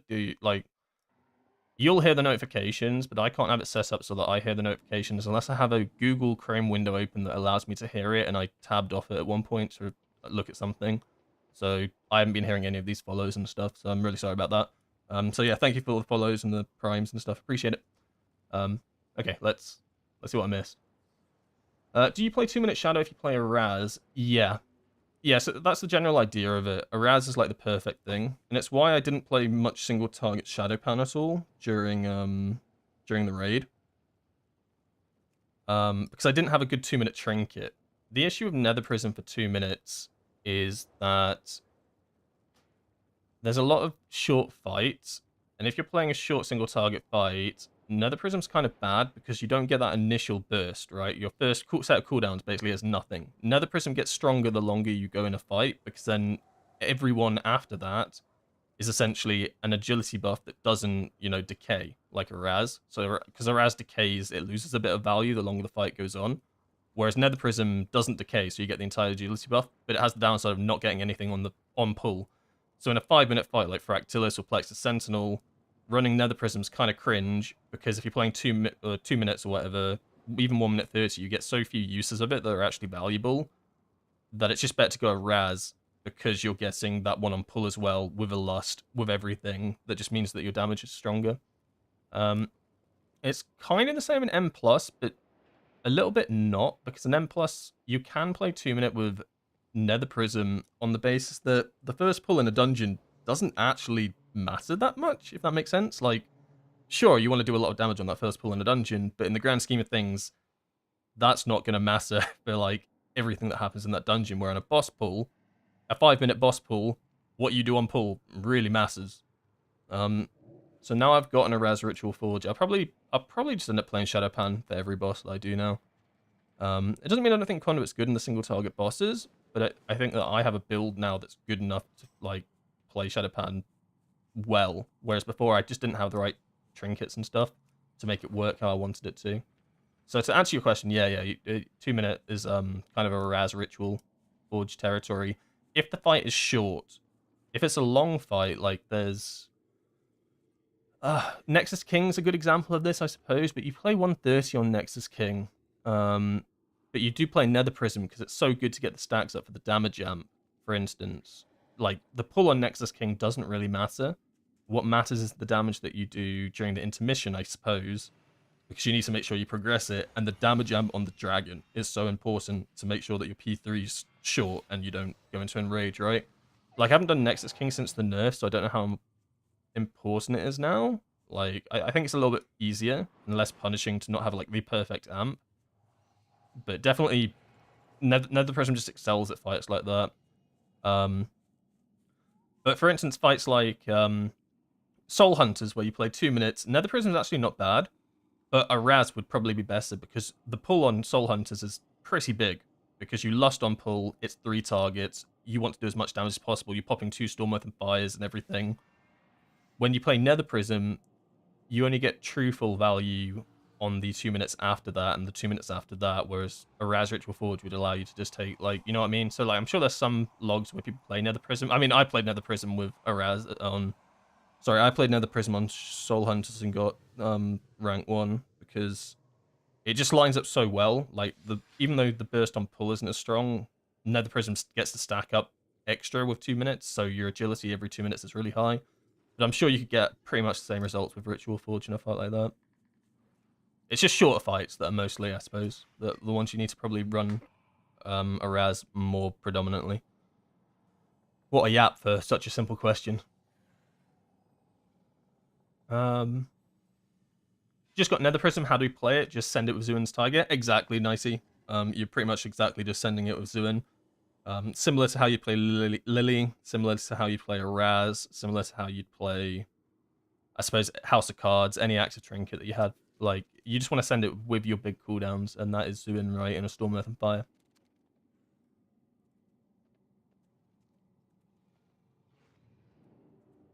Sub because I'm a Windwalker main, and you and your videos help me. Oh, no worries. Thank you so much for subbing. Appreciate it. I'm glad the videos helped, Badgie.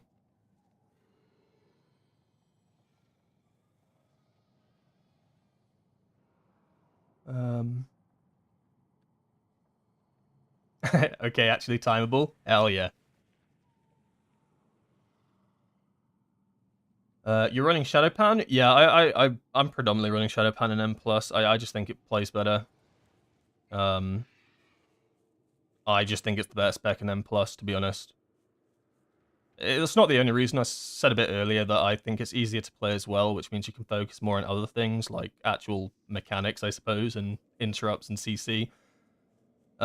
Which I mean you can do with Conduit, but I think the biggest issue with Conduit is, I mean, I personally feel like because you have so many burst windows with Conduit, and your burst window is so important for you to get damage out, I get a bit of tunnel vision during my burst windows, if that makes sense, where you know a burst window is coming up, you're in your burst window, you tunnel vision to get Fist of Furies out, Rising Sun Kicks. If you don't get your burst window good, or like as optimal as possible, you're not going to do much damage on Conduit. So I fully tunnel vision it to an extent, and I think I play worse in the grand scheme of like an M+, where you would.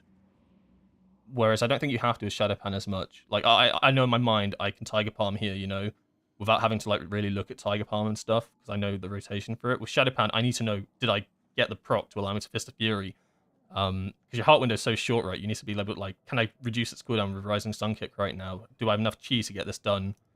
Whereas I just feel like it plays a bit easier as well, in that regard. Less tunnel visiony, more help the groupie.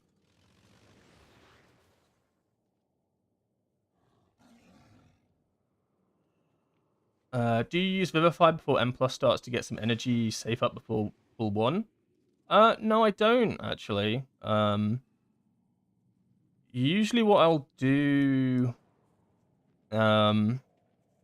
is if we're running towards a pack, I'll just like double Tiger Palm or something. Like this dungeon is a great example. You pull the pack on the left first, but you tag the mobs over here, so I'll just send 2 Tiger Palms and then go. Yeah, I suppose Vivify works the exact same way without having the off chance that you pull aggro and get smacked. But that's how I usually do it. I never really thought about using Vivify before setting it up. But definitely sounds like a viable thing to do. You just have to be careful if you're doing that to make sure that you, because the biggest issue even with just the double Tiger Palming and stuff, like if I get myself to 120 energy, the reason a lot of the times I'll do like an opener in the sense where I'll get to 120 energy, send Zoo and Storm of Fire, then Fist of Fury before I do anything else, is because you're going to be on with your opener at the start of the dungeon, you're going to be on so little stacks of Flurry Strike charges, just off of like what double Tiger Palming or Vivifying or whatever it is, that if you then Tiger Palm straight away after Storm of Fire, what happens is you just send out 1 Flurry Strike, so you don't actually proc Flurry Strike off of that, right? Like, you don't get them sent out properly, because you haven't sent out, like, your full 10. So you don't get the Wisdom of the Wall buff, I guess is what I'm trying to say. That's why a lot of the time I'll open with Zuin, Storm, Earth and Fire, Fist of Fury, so then whilst my standard one is sending out, like my standard Flurry Strikes from Storm, Earth and Fire, that one's going out, then once Fist of Fury is done, I'll Tiger Palm, that will get me to full stacks. And it will be at 10 because the Fist of Fury carried my stacks all the way up to 10. So that tends to only be on the actual first pull of a dungeon, because every pull after that, every like quotation marks opener on a pack after that, you're probably going to be on 10 stacks because you've just done a pack before that, right? It's just on that first one you can kind of fuck yourself a little bit. Also if you like set up, right? If you set up to be on 1 stack and then you open up the dungeon by only having like 3. And then you send out Tiger Palm, well, you've already desynced your desync, if that makes sense.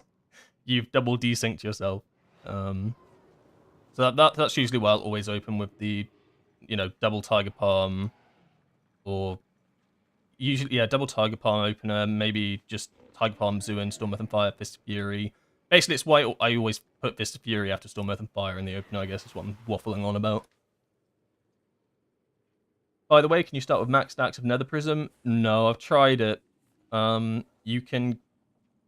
There are 2 ways I've tried it. I've tried it with stacking it up before the dungeon, like this, without using it. That just erases itself. And then I've tried it as well, where you activate the Nether Prism just as the dungeon timer starts. And that also erases itself. It erases itself at 2 seconds. It would be a bit broken, though. But obviously, I had to try it. Like, come on. Okay, like, come on. Like, I'm not going to try it. But it does erase itself, and it makes sense. Otherwise, you'd have people sat outside a dungeon hitting target dummies, getting into 18 stacks, and just cheesing these things. Like, cheesing first pulls with, like, massive damage. Which would be a bit cringe. Is the belt still good since they nerfed it a bit? I don't think the nerfs come out. The nerfs aren't till the .5 patch, right? So for me, this belt's still Biss. I think it becomes, for me, like from running Sims, I think it has to be a 7. Is it 718? 717. I think it has to be a 717 belt for me to not wear it. The problem with this belt and why it's so good is its flexibility, right? And that's what makes it so strong. The fact that, let's say I've got too much, like the Sims think that I have too much haste, they want me to balance it out. Well, I can just switch my belt to crit.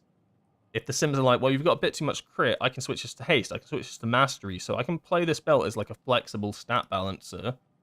That is genuinely what makes this belt so strong, is that you can pick from 3 of your secondary stats to have this as a big balancer.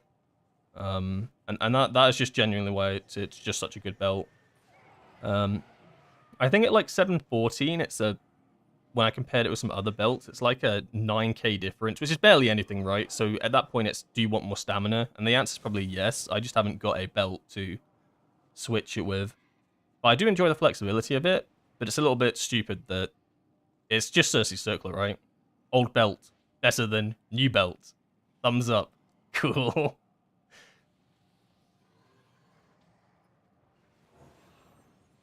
Murloc and Archon are recommending a crafted belt. Potentially. I don't use those, but trust me when I say that I've simmed crafted belts. Like that's why I have 720 leg wraps and 720 wrists. So I simmed all 3 of these options with my current gear and stuff for what I could sim. Because if I could have replaced this belt, I would have. I want more stamina, right? I wanted it for Dimensius, Nexus King. It just helped. A bit more agility as well. But from all the sims that I did with crafted belts, just there was no belt that was better than me doing this. It might be different for you. It's case by case basis, right? Character by character, different gear setups, all that jazz. But for me, there was just no crafted belt that competed with the 720 legs or 720 wrists, so I just didn't do it. Yeah.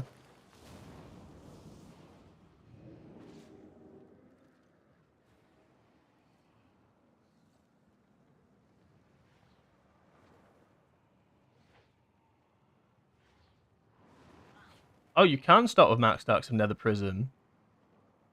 After you put the key in and start the cooldown, you exit the dungeon and re-enter it. That's so jammy. Well, there is a way to do it. That's crazy.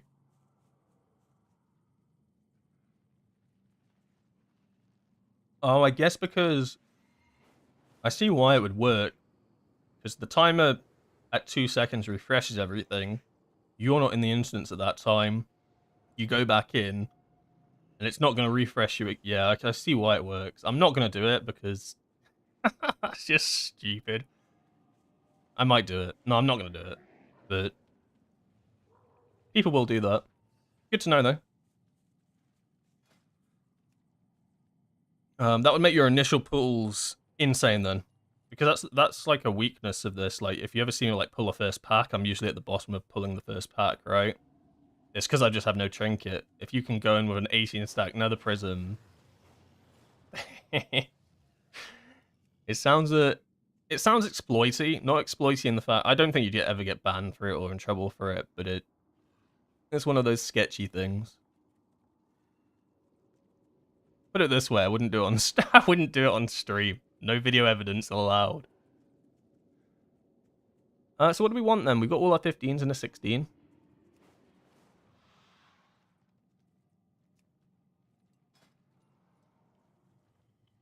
We want 16s, don't we?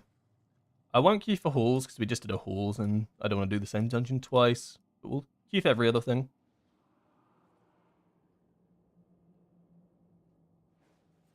Do I sim Dungeon Slice? Yeah, for AoE I'll sim Dungeon Slice, and for single target, you know, patchwork 5 minutes. Like, I know that you can do Dungeon Root and stuff, and that's probably the better way to sim it, but it's just... it's just, there's a lot that you have to do. You have to, you have to work out the route that you're going to go specifically for that dungeon, so predominantly you probably have a team that you do it with, that you've worked out a route. Then you got to put that route in with a like an external program, and you got to sort it all out. And it's just like, well, or I could press Dungeon Slice with one button and go, and it's probably going to give me roughly the same results. So like, there are two ways you can do it, and Dungeon Route's probably more accurate for a specific dungeon and path you're going. But when you're pugging, you are not going like, I'm not going to go the same route every time, right? So yeah, Dungeon Slice is the better one for just general AoE. Plus 16 resilient. No tip. I'll give you a tip. I won't. 16 Priory. Could be fun.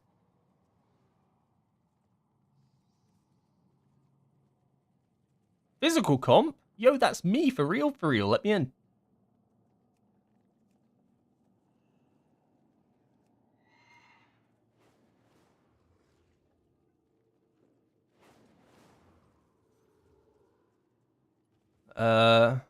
We'll see if any of these grouped bite.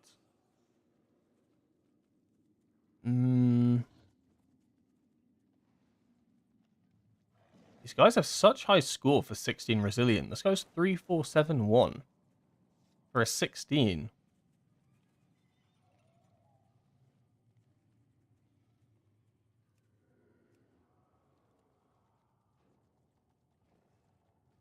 They nerfed the RIO again. I was 415s last season and had 320. I think so. I've never really paid attention to it. Probably. I think I was 3600. Yeah, no, you're right. They would have done, because I was 3600 at all 17s-ish? Something along those lines. Maybe 17s, 118 or something like that. And there's no way I'd get that. I'm already all 15s with a 16, right? So yeah, you're right. They would have reduced it. Because people are already doing, I want to say 19s, right? 19s. So I imagine Mythic Keystones are going to go up to like... I could see them going up to like mid-high 20s, right? After Turbo event.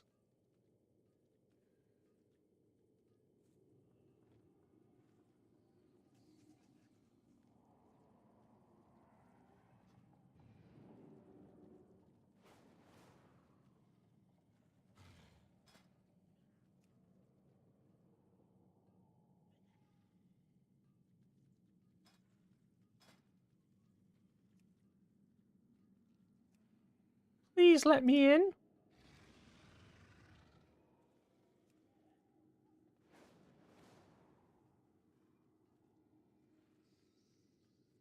Congrats on Dimensius kill yesterday. I played with your priest and a pug right after you killed it. A priest from my guild. We have a few. I wonder which one it was. I doubt it was Fessa Philippe. So there's no way that guy did a key after Dimensius. I bet he logged straight off.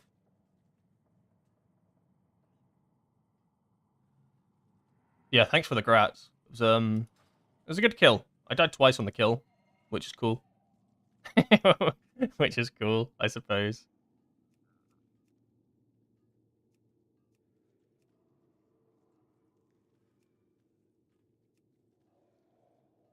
Like the fight itself, after pulling it so much, the fight is so chill until the last like 2 minutes of P3, and then it is genuinely carnage. Like once you've done the fourth gravity soak, and then suddenly the rings start coming in, but you have no... Oh no, it's after the second devour, and the platform's tiny, black holes everywhere, rings coming in. It is so tight. It is yeah. But up till that point, like it's a chill fight. Obviously progged it a lot, so you know it wasn't a chill fight at first, but yeah, those last 2 minutes, so intense. Why are these people declining me? Do they not know I do damage? I have detox. Let me into your Arakara. Yeah, that's what I thought. I'll detox you. Make sure to take detox so that I can do this. What do I drop?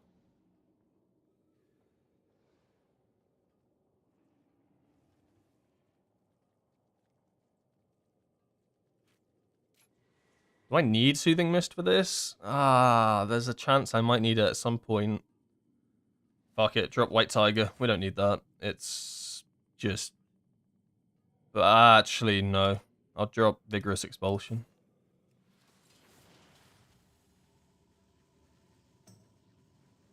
He said he had 10 ults.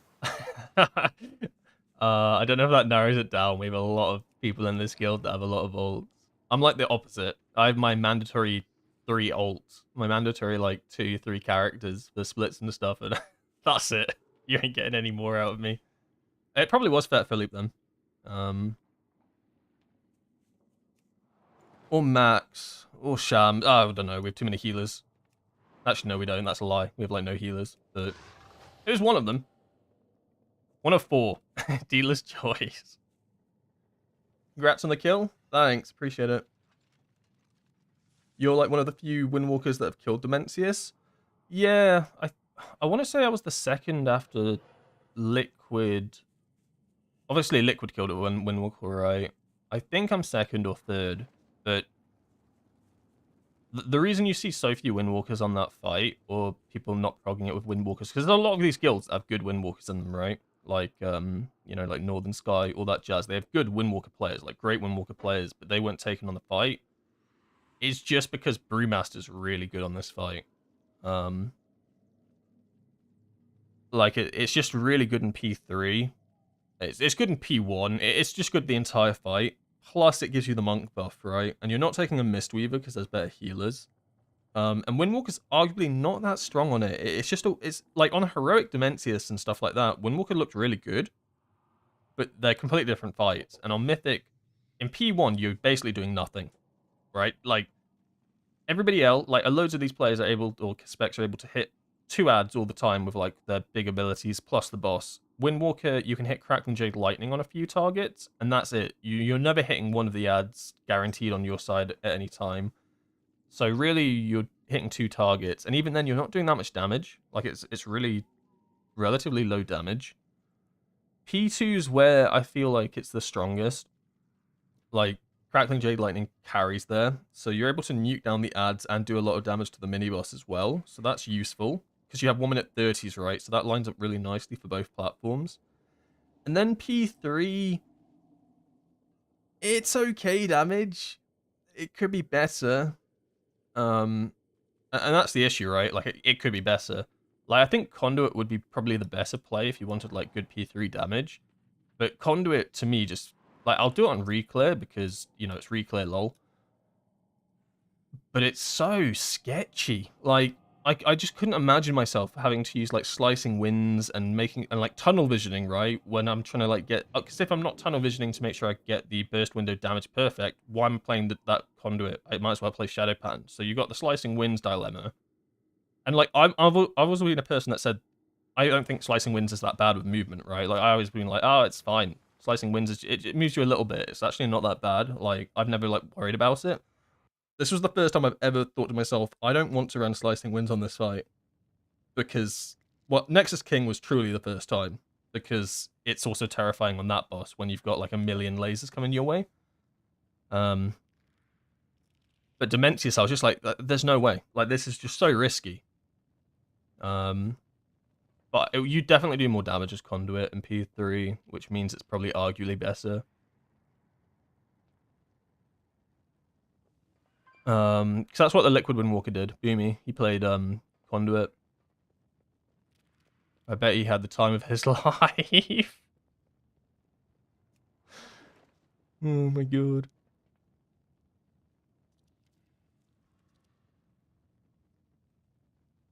Just die in P1 and wait to be raised in P3. But then, no. No, because you like P2. P2 is like the hype part. That's like the only part of the fight where I felt like I was doing something useful.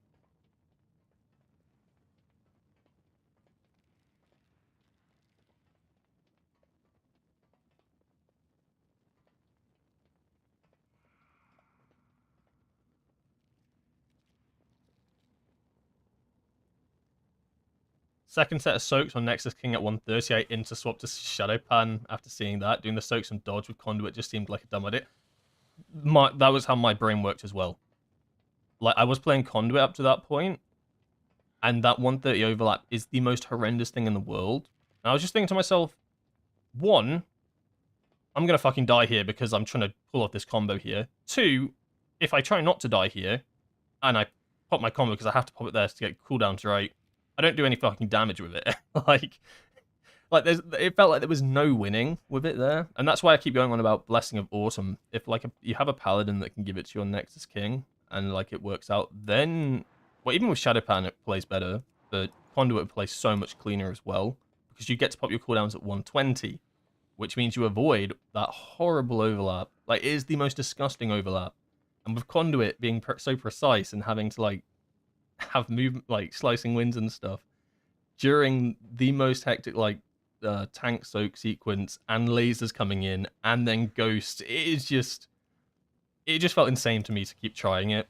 So I did a lot like trying to play Conduit in that time, like, 'cause you need to be doing damage to the boss as well, because at that point like it was still like quite a tight fight, so boss damage was important, and it was like, am I just going to waste my cooldowns here,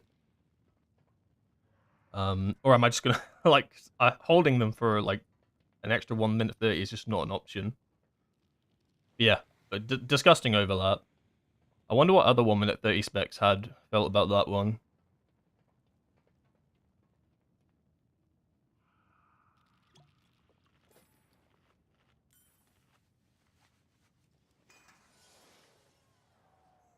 Paladin wouldn't give it to me, clipping you now. I mean, it depends, right? Like who they're actually giving it to, because there are some specs that like just like we'd really like it. Rogues, it's really good on them for the exact same reason. It allows them to, you know, do the damage earlier in P1, do the damage earlier in the intermission when they do a lot of damage, do the damage earlier during the amp when they do a fuck ton of damage. So it really depends. Like, is there a better target? And there probably is a better target than Windwalker. But it don't mean I still didn't want it. The trick is to have multiple paladins.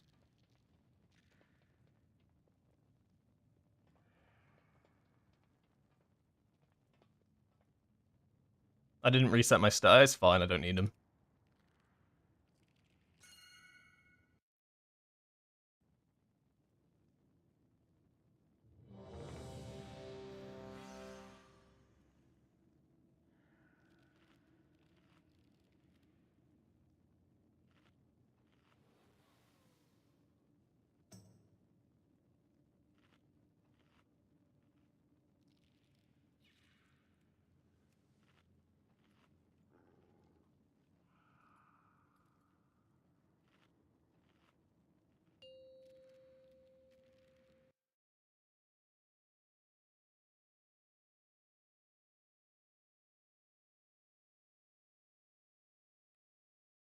Oh, Arakara, where you live and die by the first pull.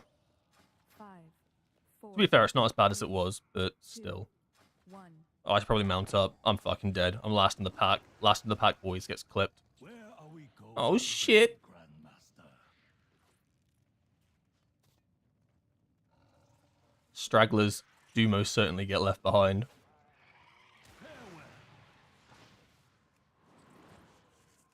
Insta cleanse that poison. I'm kind of based like that.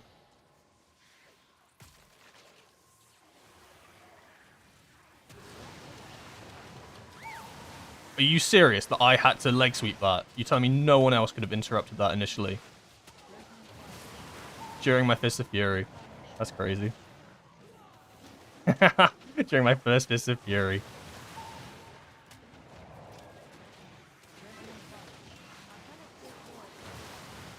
Orb.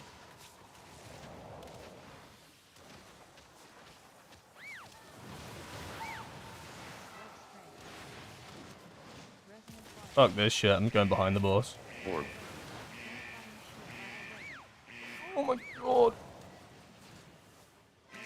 I regret going behind the boss. This is stupid. Your survival wasn't I am stupid. necessary. There was nowhere to stand. Probably shouldn't have popped all those eggs.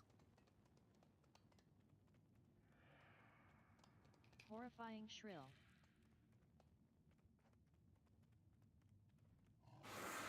Web spray.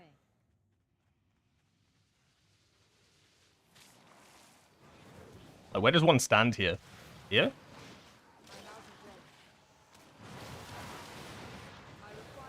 Not the best first pull of my life, but I was the only casualty, which is good. When you think about it. Orb. Look, what one dep on that first pull is the best result you can ask for. If no one dies there, you know something's wrong.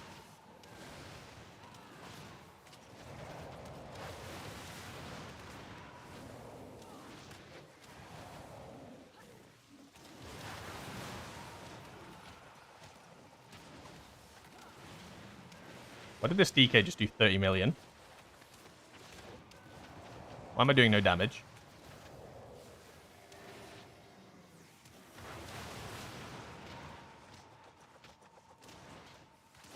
Orb.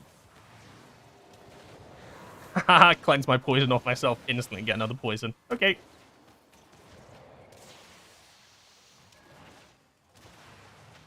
I love this game.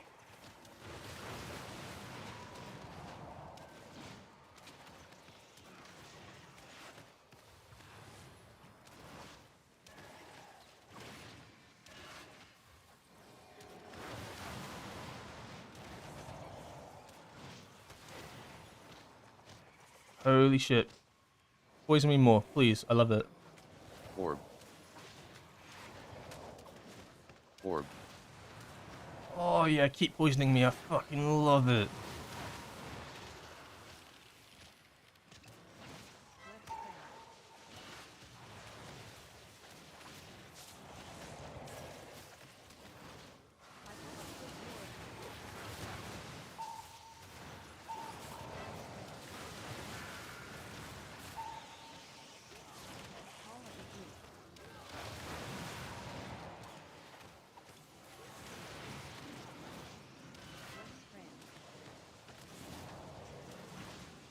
Why are their crawlers falling off the map? Did I just ring a piece of them off the map? That's kind of based. Look at them, they're falling off the map! Get fucked.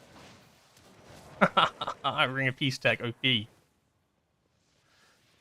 I didn't know you could do that. That shouldn't be a thing. They just fell.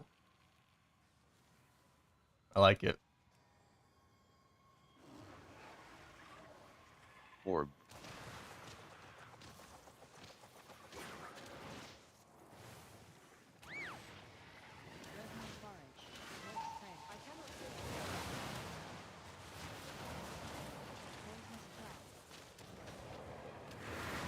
Orb.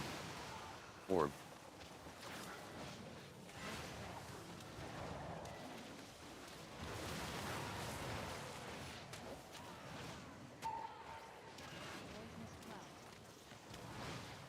Orb.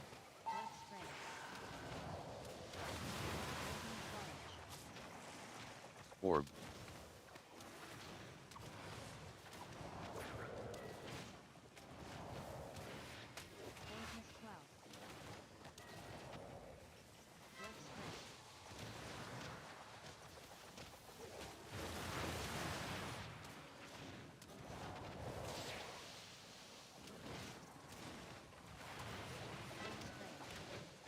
It's alright, I'll pull the damage back. It'll be fine.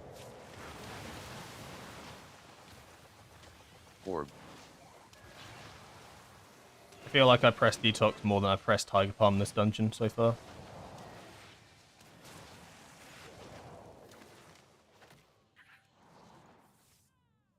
At least I'm useful.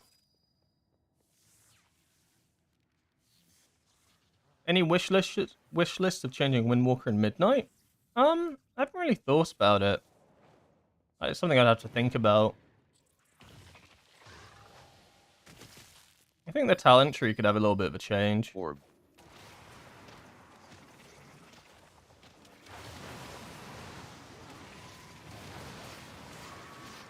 Orb.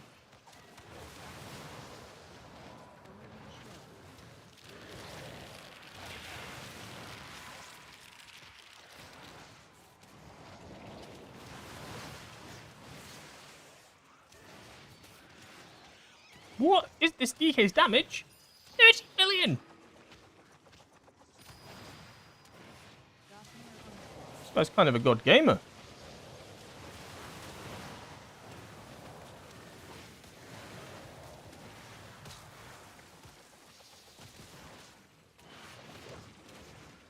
So this is the Frost DK Orb. that people all talk about when they say Frost DK is strong.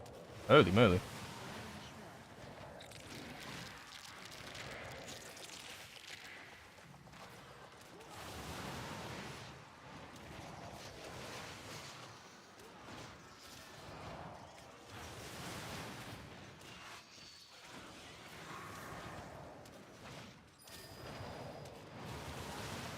Oh, he wants us in this crevice. This can only go well. Oh my god, this can only go bad. People were not tightly in that crevice, I'll tell you that.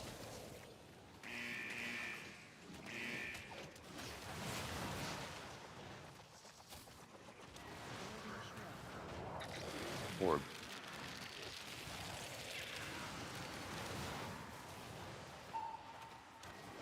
Orb. Orb. Orb. How many orbs?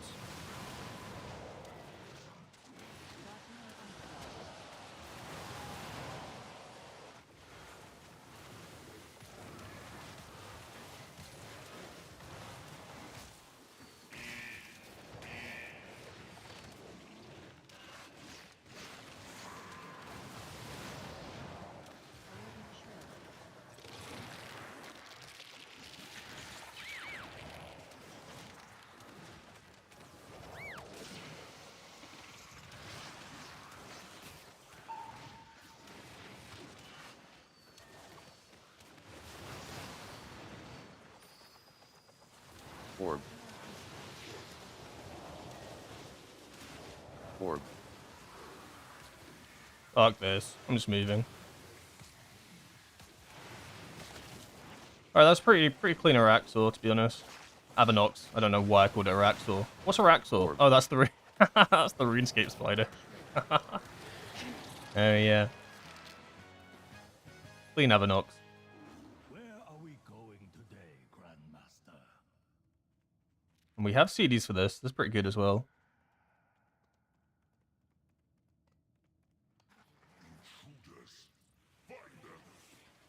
Farewell.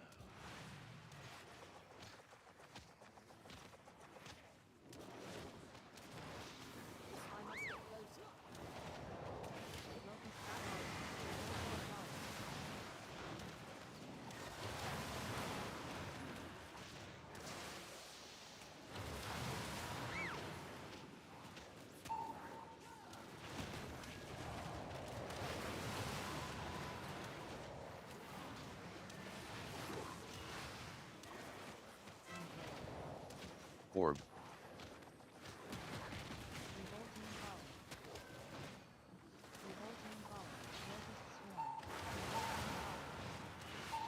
Orb.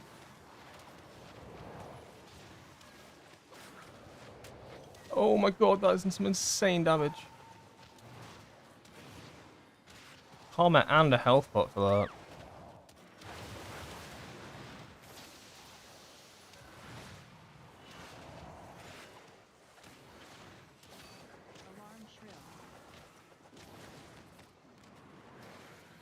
Oh, we pulled this with a blood guard. Okay.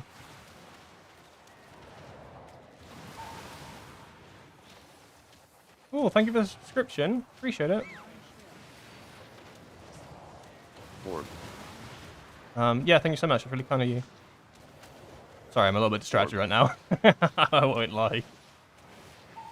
I'm a little bit distracted. Oh, we're pulling this back as well. Oh, that's a good idea.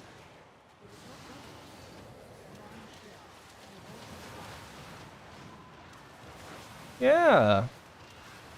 Oh, it feels so good, Mr. Stark. Oh, fuck me. That was a big paralysis.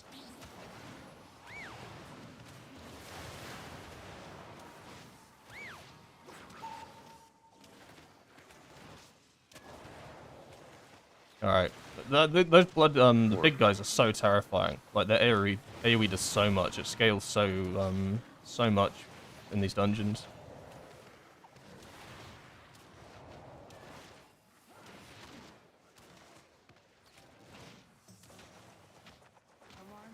Oh. Hunter? He just wiped the group. Revolting volley.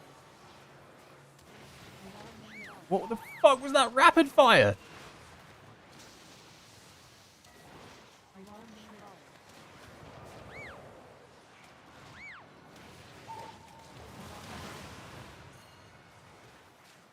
volley. Oh my god, that was bad. I've got nothing for this. Oh, paralysis last second. The other one. Oh, it's over. Why did the hunters rapid fire the mobs? Orb. It's over. We pulled the blood god. We spawned the blood gods. Survive. Rotating swarm.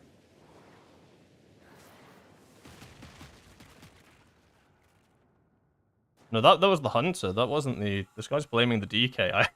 That was the hunter. I saw him. Yeah, it was the hunter.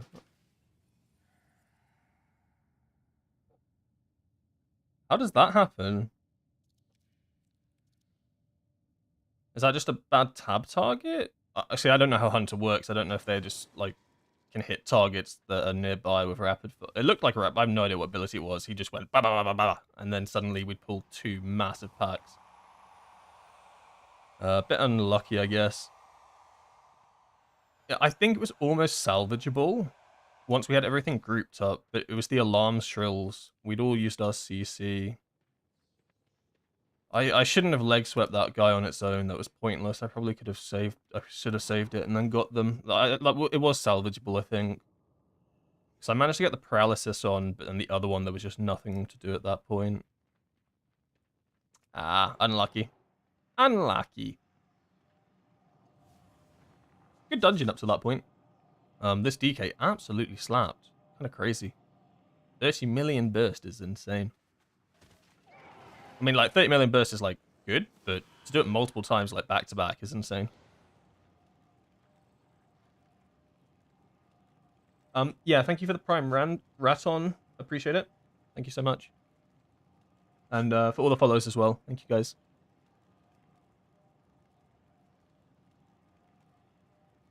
Yeah, I panicked a little bit there as well. I could have played it better. Hi there. Zuin 130 build? Yeah, I like playing 130 in M+. Because it gives you, like, your burst window back faster. By 30 seconds, right? But it also gives you the flexibilities, because you don't have to send every 130, right? Like, let's say your 130's come off a cooldown, but it's just not optimal to send right now because the pack's half dead and you're about to pull another big one. Well, then you can, but because then you run Nether Prism, you're in this really cool situation where you're still gaining power by holding your cooldowns. With 2 minutes, though, I feel like 2 minutes feel like you're forced to send at 2 minutes because it feels bad to not send every 2 minutes because you're already playing, like, you're playing a longer cooldown window class, and then if you get to a 2 minute pack, like to a pack at 2 minutes, but then you're still having to hold, it just, to me, that feels awful. If that kind of makes sense. Whereas 1 minute 30 rarely runs into that situation. Like, because if you delay your 130s, you're still getting Nether Prism stacks, and then by that point, you're probably going to send at some point, right? I mean, even if you got to 2 minutes with 130 holding the cooldowns, your Nether Prism is not fully stacked. It takes 3 minutes for this thing to stack. So at no point am I thinking to myself, fuck, I feel so bad I'm holding my cooldowns. So I'm just thinking to myself, my next burst window is going to be so big, dude. Unless I die, in which case I'm thinking to myself, I want to alt F4. So that is the one downside to Nether Prism is dying when it is like stacking. That feels atrocious. But Nether Prism's also really good because it does passive damage. Like, it's kind of like a thing that you don't think about. But if you've ever, like... Are there any small spiders here? There aren't any small spiders here, are there? But essentially, this trinket, whilst it's stacking, it will shoot out, like, beams at targets whilst you're fighting in combat and stuff. And this thing can do, like, upwards of, like, 2% of your damage just passively. So it's a good trinket. It does good damage. And then, yeah, this is like the hero version. So even though I have the myth track antenna, right, I rate the Nether Prism higher. I just think it's versatile.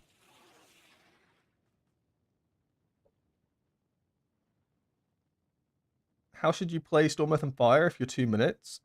Pretty much the same way, right? You're always going to save 1 for your 2-minute cooldown, but you're going to end up in more situations where you can sometimes send more out in between, if that kind of makes sense. It'll depend on cooldowns and stuff, because when you play Shadowpan, your cooldown on Storm Earth and Fire is not 1 minute 30. It's about 1 minute 5-ish. It varies depending on the combat because of efficient training.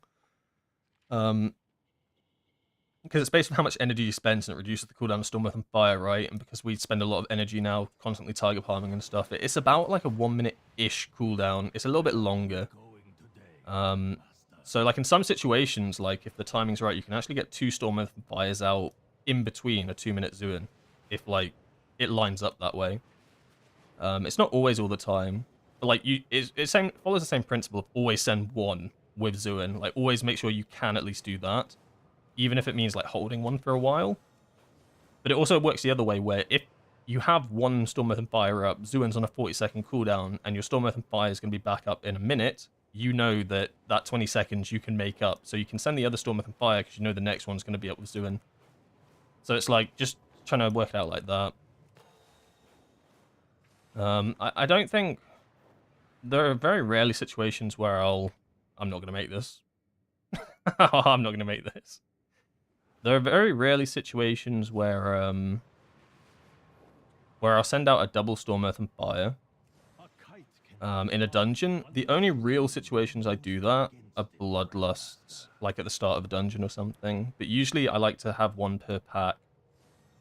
So it's good consistent damage, but it means that like you're always going to be doing good damage to this pack. So like every pack needs to go down, right? And it kind of sucks when you do a pack and no one has cooldowns, because like when you do like the first pack of a dungeon, everybody sends everything, and the next pack's a little bit slower. Well, if you can guarantee you have a Storm Earth and Fire up for every single pack, your damage isn't going to be slower. You're still going to help like push this pack down, and it might be a more dangerous pack because you've all expended everything, right?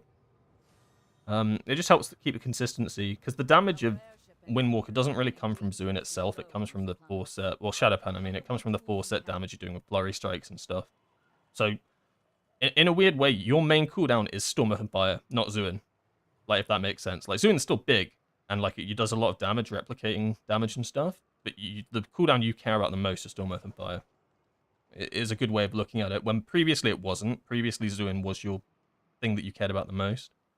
But in my personal opinion, I think like you play around Storm Earth and Fire. Obviously, you always send them together, but I like to play more around Storm Earth and Fire than Zuin. If that kind of makes sense.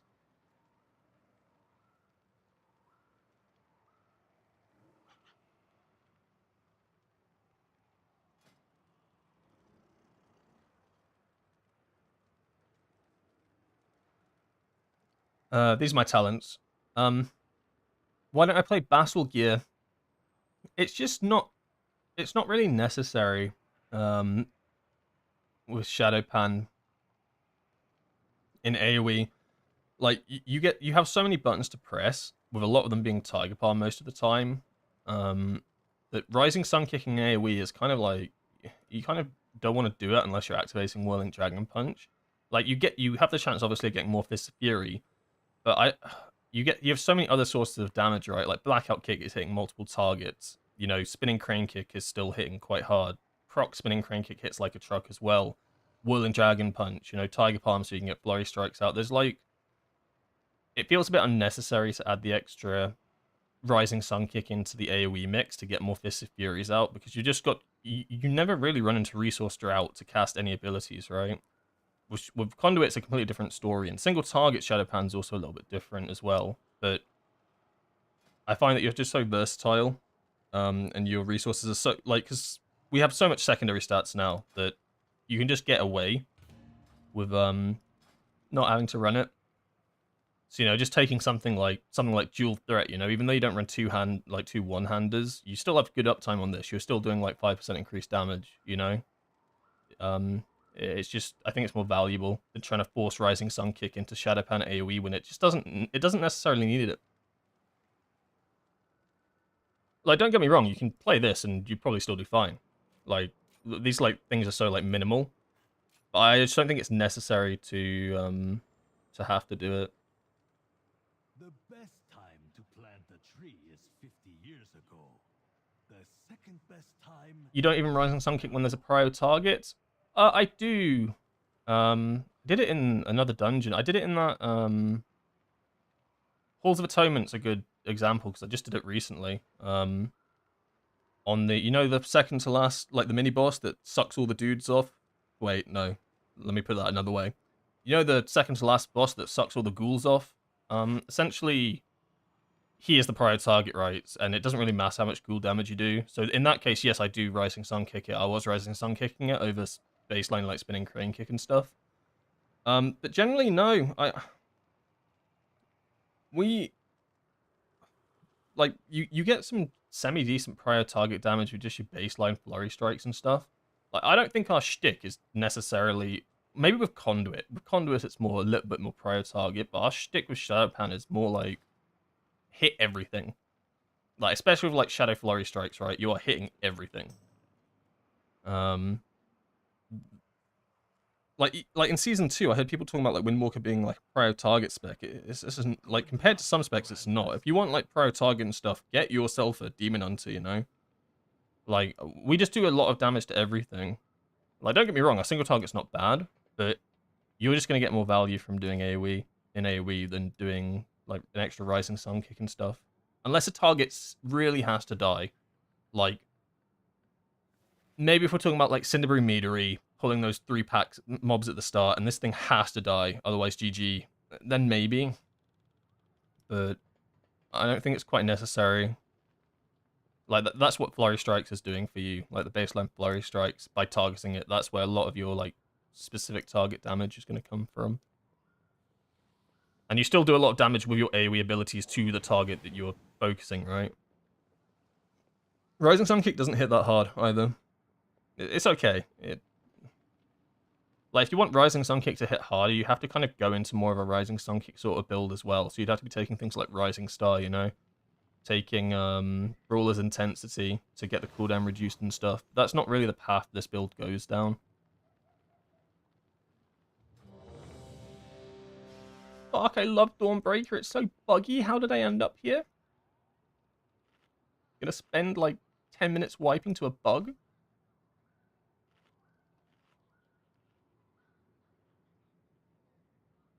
The rephrasing didn't make it better, it made it worse. Yeah, a little bit. 5, 4, 3, 2, 1.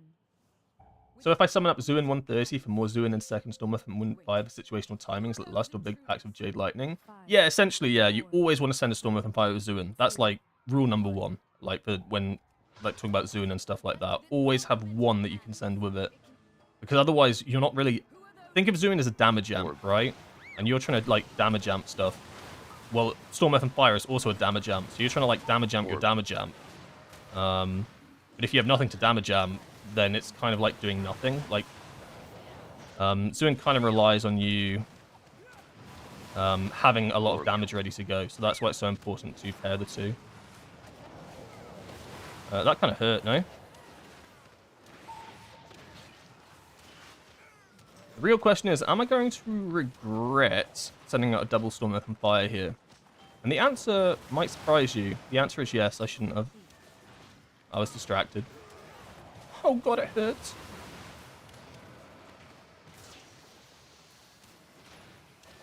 So I will get one during the boat, but I should have probably held. Oh well. It'll be back in about like 10 seconds. I'll be fine, actually. I'm okay with this.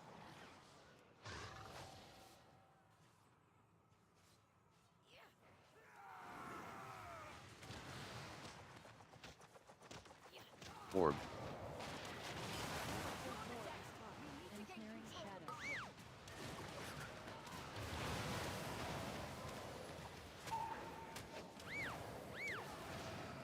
Hmm. Hmm.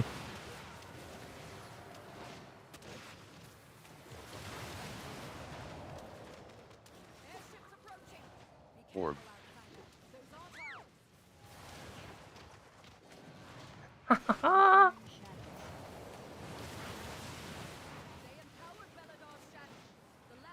Why do I feel like I'm the only person that has an interrupt in this group? Or like any form of CC at all. Like I run out of my CC and then suddenly like nothing's getting stopped. Am I crazy? I guess the mage died.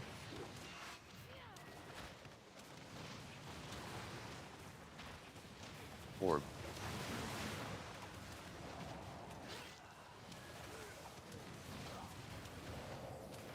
Save our tank. It's not looking so good. Oh, we're gonna have such a big boat.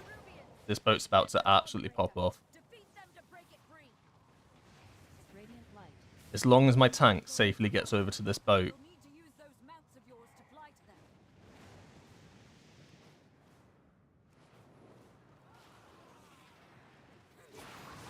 Orb. Orb.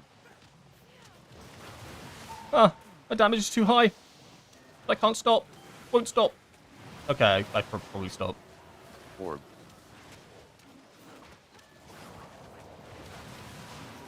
There's a trick, by the way. I'm not stopping damage. The frames turn yellow? That sounds like a tank issue. I can afford taking one melee hit. That's what Dance of the Winds provides me with. So, he has about one auto attack to save my life. Orb.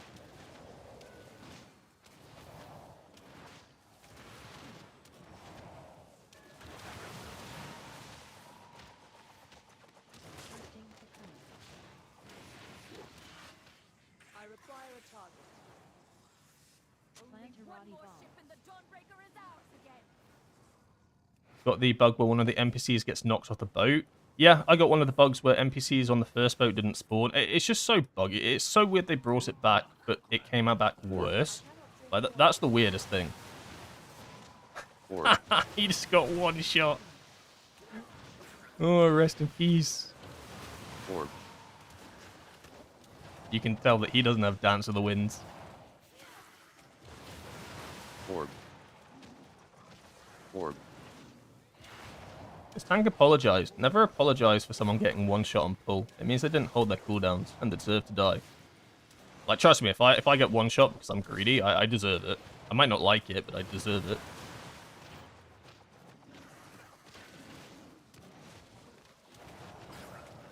Orb.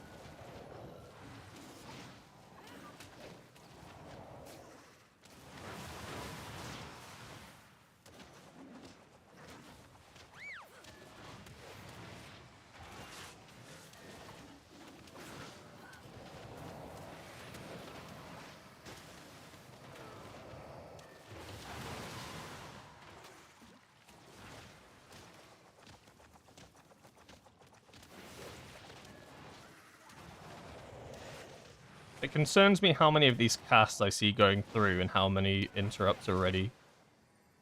I'm sure it'll be fine. I'm sure it'll be fine. I hate this boss. I hate this boss so much.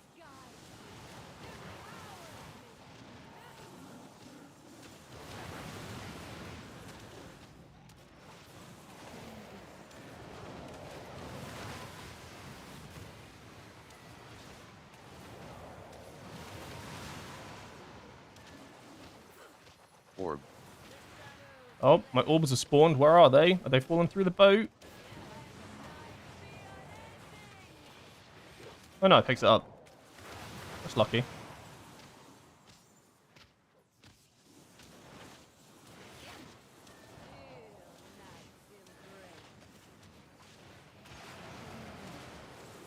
Oh, fuck me. That was almost a massive error of judgment.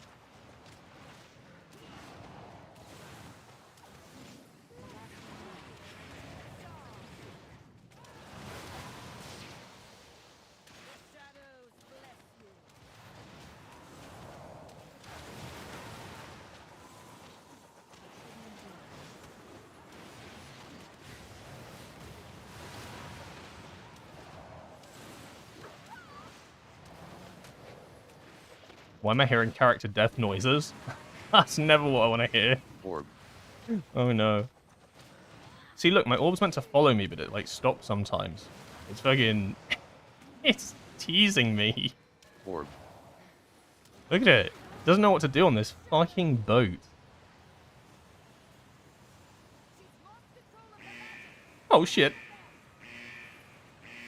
5, I hit that. 3, I hope I hit that. Otherwise, I'm dead.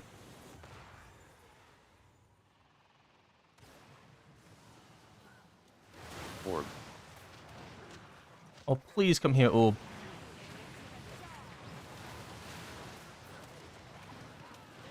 Orb.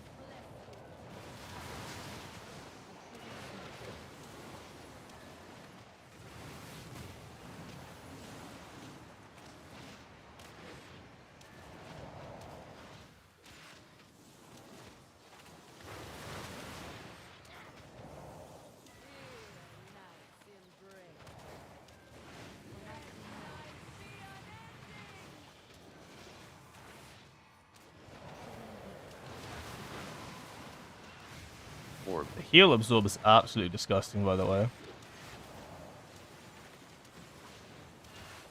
I think we probably need to kill it before the next heal absorb. Otherwise, we are probably... I think we're in some big trouble. It's that one. Okay, we got another one. It's only 12 million heal absorb. That's like more health than I have.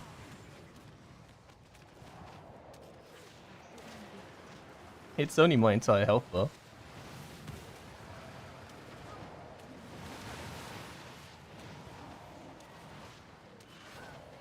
Alright, let's kill it before next heal absorb.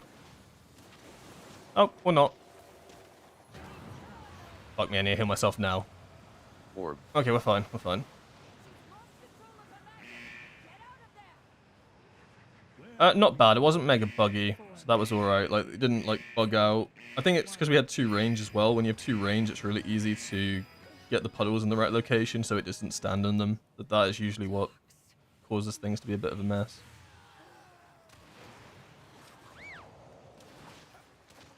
Find and defeat them, or we will have to face that match Clearing at full shadows. strength. Chemical barrier.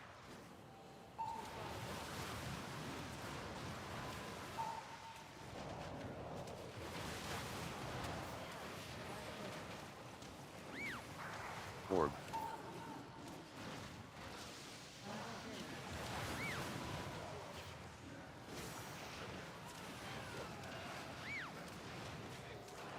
I'm dead.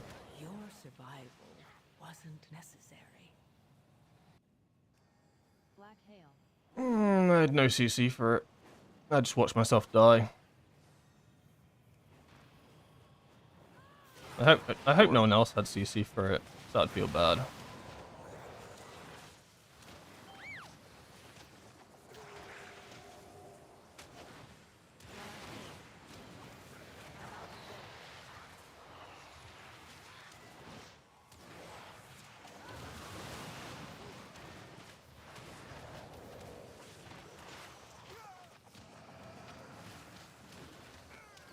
Is it important to track astral antenna with a weak aura? I wouldn't say it's like mega important. It's mostly just like when things are messy like this. It's good to know like when an orb's coming up, right? Like on Nexus King was when I got it, and that's a messy fight. So just knowing that an orb spawned, like they do fly towards you, but sometimes like it's just good to know that they've spawned. But it's not like vital.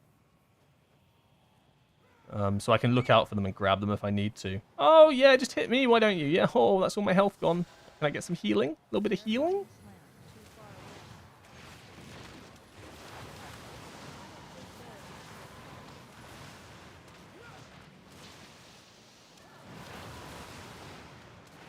Orb.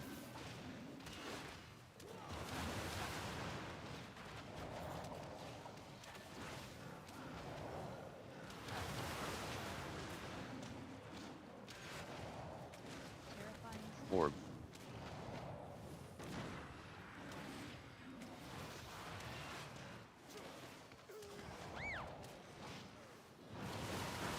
Double Orb. tiger palm. Always good.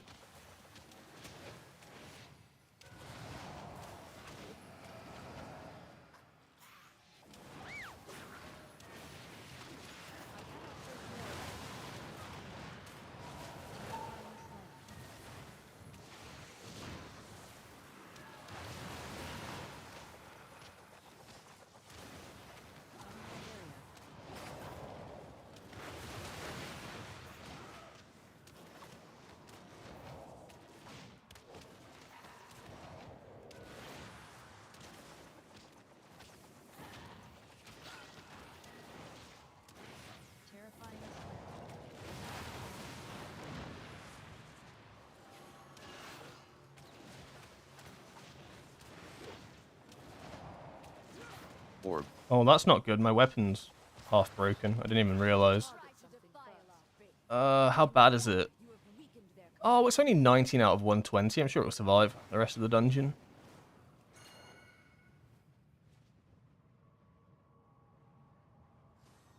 Okay.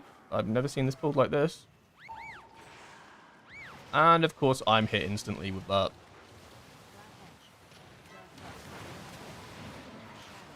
Orb.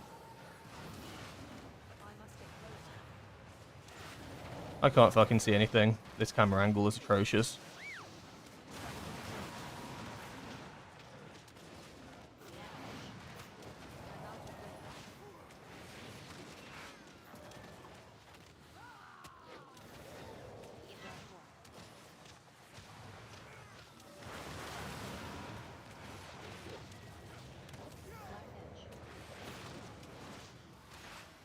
Orb.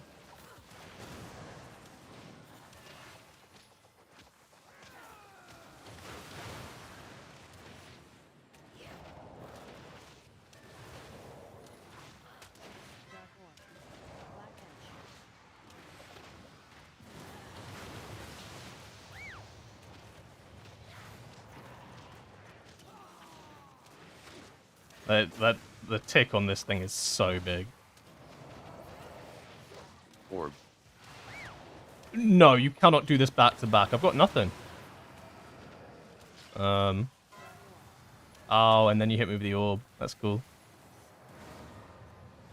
That's nice. Like what? Orb.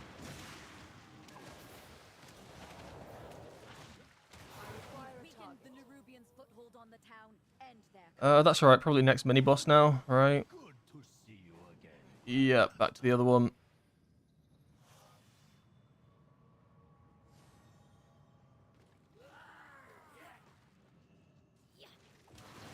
Orb. Orb.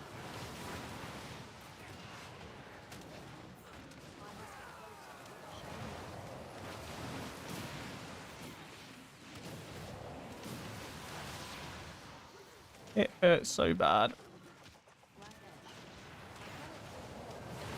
Orb. Orb. Should I be concerned that my healer's like critical mana? Mana critical there. Probably not what you want to hear.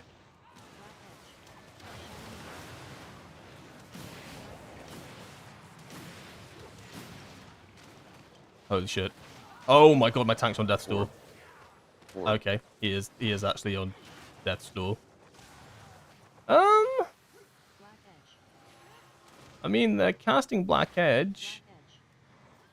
Only the strongest survive. Is that a mana issue? No, he's still at 12%. I think he was probably fine. Just got.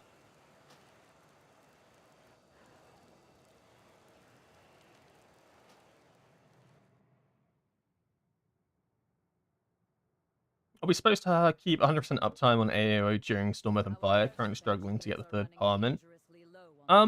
Ideally, yes, but it's not like life isn't over, and you're gonna do 0 damage if it drops off. But it is good to try and keep it up. You can't always do that. Like sometimes it is quite difficult to keep it up. Depending, like if you have Zuin or not makes a big difference because of the haste you get from Invoker's Delight. But generally, yeah, you do want to try to keep it up. So like sometimes you see it sometimes where, well, no, it's kind of a different thing actually. But like it falls off. It's not like, it's genuinely not the end of the world. Like it is a big buff. Like it's 20% agility, but the next one that you proc is going to be 10% agility, and that'll just be like a few seconds afterwards. So it's not like you've lost all your damage.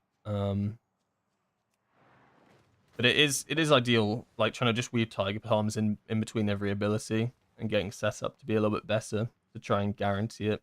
Because you're essentially trying to keep it up for about 20 seconds. So it's like a 20 seconds of just trying to maintain the buff. Not always possible, but like during Bloodlust and stuff, it's like really easy to do because you just got so much energy regen that like pretty much every time you Tiger Palm, you can Tiger Palm again after you casted another ability.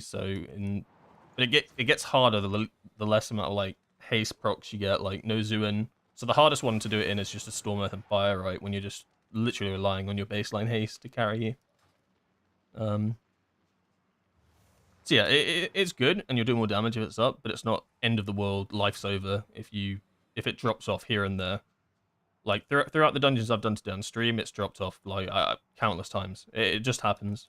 Sometimes it's just poor setup. Sometimes just not enough to maintain it in the moment. Sometimes you have to move out for mechanics and stuff whilst you've got it running, right? Like you're not going to stay in a mechanics, get the extra Tiger Palm off and die. Sometimes you need to CC in that moment, and a CC will take priority over a Tiger Palm, right? Like, you could get the Tiger Palm off, keep the 20 stacks, or let someone die because you didn't CC. Like, you know, there's so many situations where it can just fall off. It's not the end of the world if it does.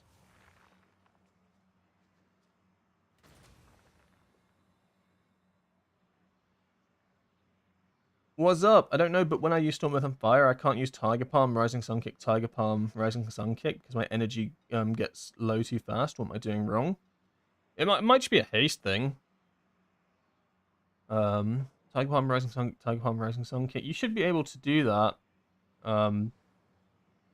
Unless you're like starting with really low energy, because 120 energy is enough to get 2 Tiger Palms off. Like, so if you start with full energy and then you use Storm, Earth, and Fire, right? You will be able to Tiger Palm, Rising Sun Kick, Tiger Palm, Rising Sun Kick if that's what you wanted to do.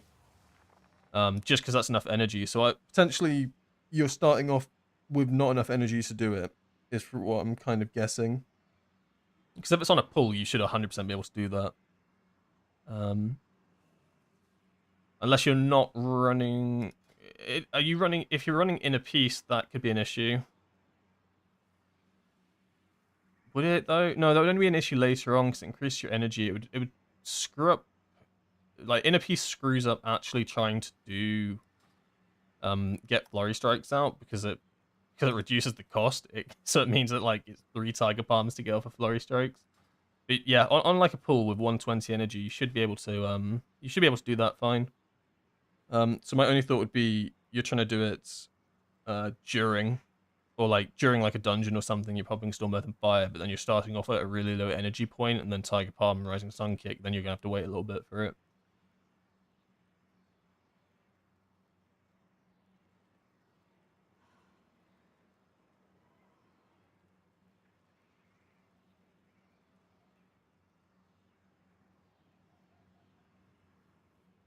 Stoked I caught your live stream. Thanks for the guides. I like Conduit better than Shadowpan. I still don't understand Shadowpan. That's alright. Conduit's still good in its own right. I'd just say that it's worth giving Shadowpan a go. Like, it's definitely like easier. I think it's easier to like get the grasps off if you like just play it a little bit. Like, outside of Storm, Earth, and Fire, it is the same as it's been for Season 1 and Season 2. Like, there's no real changes. It's just, like, the easiest way to put it is during Storm, Earth, and Fire, you just want to Tiger Palm. Every other ability, pretty much. Like, so it might sound complicated with like all this, like, keep up these stacks and keep up like your buffs and make sure you like send out Crackling Jade Lightning and make sure that you don't let the buffs drop off, and you need to have a certain amount of energy and all that sort of jazz. But it's simply like, and if it was one sentence of how to play Shadowpan, it is Tiger Palm more during Storm, Earth, and Fire, and then you are good to go. Like a basic, simple, like, one-liner. Outside of that, it's just pretty much standard Windwalker rotation, right? Very similar to what you'd be doing with Conduit, minus the blackout kicks, I suppose, because you don't really blackout kick anymore with Conduit.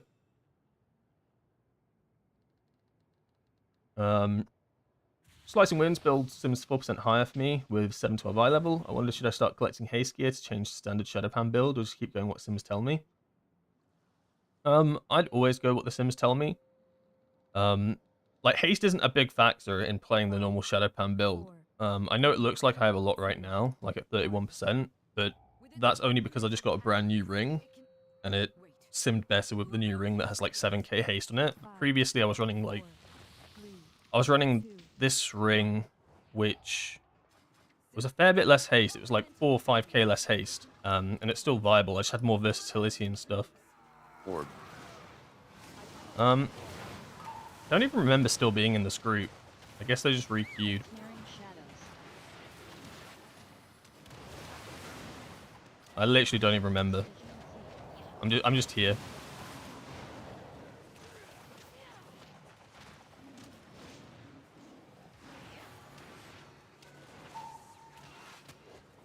Orb. Snaring shadows.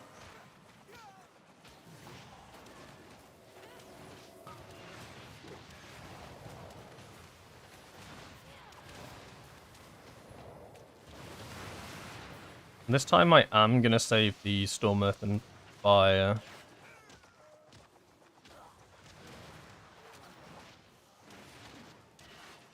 I don't think it's necessary to really ever send it on this first pack.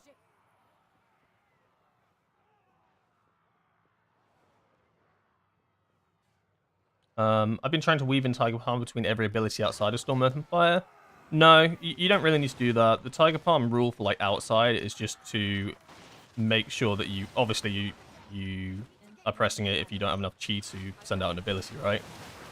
But really it's just if you are under 5 chi and about to stack, like, you know, full energy. That's like the main rule of thumb. But you definitely don't need to be weaving it in between every ability outside of Storm, Earth, and Fire.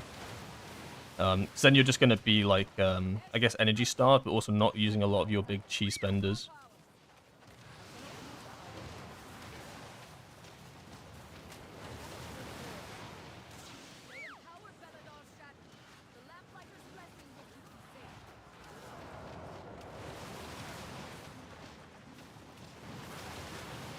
Rope POV. Peruvians, they've webbed the Dawnbreaker. Defeat them to break it free. Radiant light. They've got us surrounded. You'll need to use those mats of yours. Yeah, essentially outside of Storm, Earth, and Fire, you press it a lot. This fucking game. Orb. Fucking put me through the boat, it did. Luckily I didn't dismount. What the fuck is this shit? Oh, this dungeon's so bad. That's never happened to me before. I've never actually gone through the boat.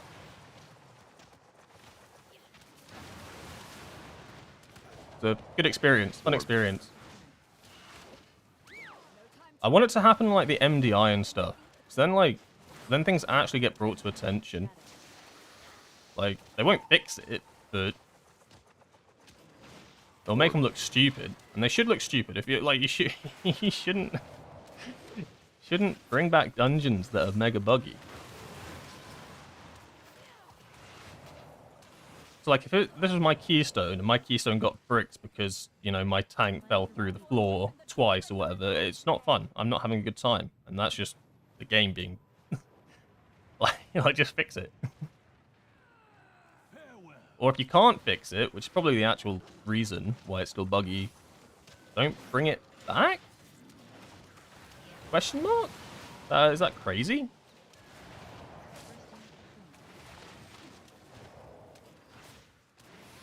Orb.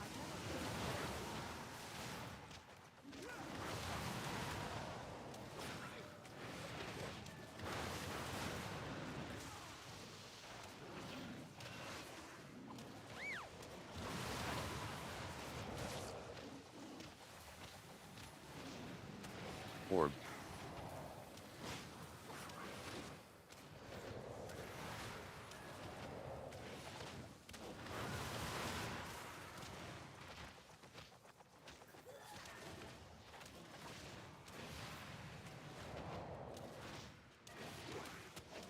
The boat thing happened to me the other day, and I think I hit the side, not the top. Orb. Yeah, you might be right. I feel like I did come at it at kind of a weird angle. Like, I think I hit, like, this edge area here, like over here. But still. We have learned to embrace the dawn. Be not afraid. Let it embrace you. The night sky empowers me.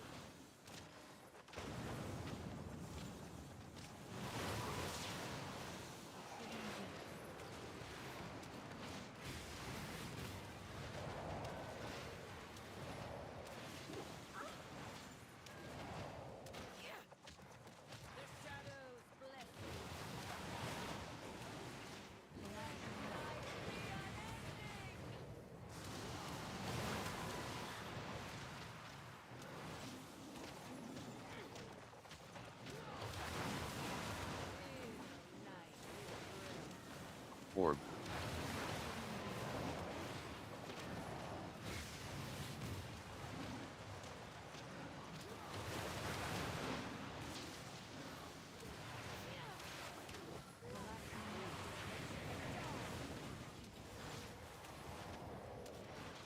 The shadows bless you.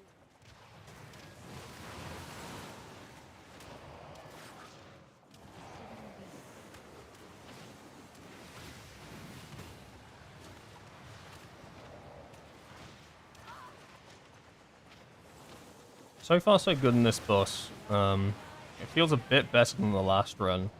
The last run, I feel like when she cast the DOS, it felt really bad. So far, it's not been too bad. Oh, and you see my tank there. He probably didn't need saving, but I ain't risking it.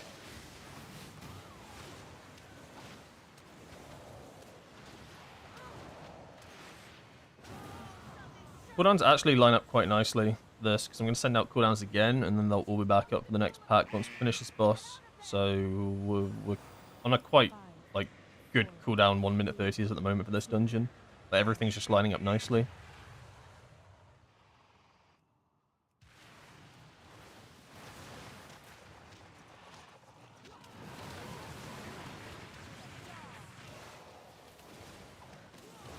Orb.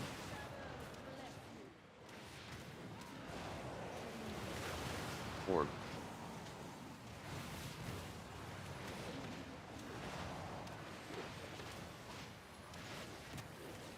Orb.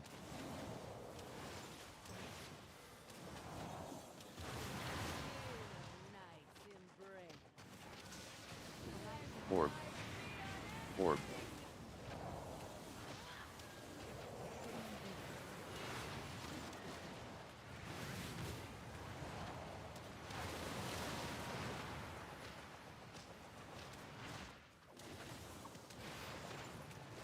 The shadows bless you. Ow. I did actually health pot that one, because I think that's going to be like the last... No! Orb. Oh my god. I almost regret that Whirling Dragon Punch. No, come on. Nice. She was going to put another dot on us right at the end. That is like, it is such a horrible overlap. Well, at least I know this tank's route. 5, 4, 3, 2, 1.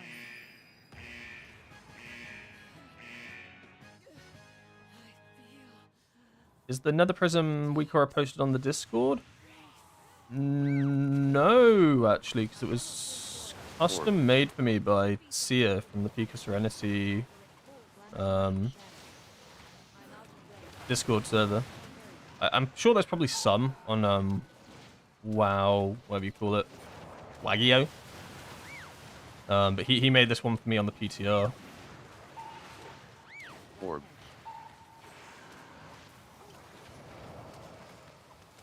I don't know if he's released it on thingy.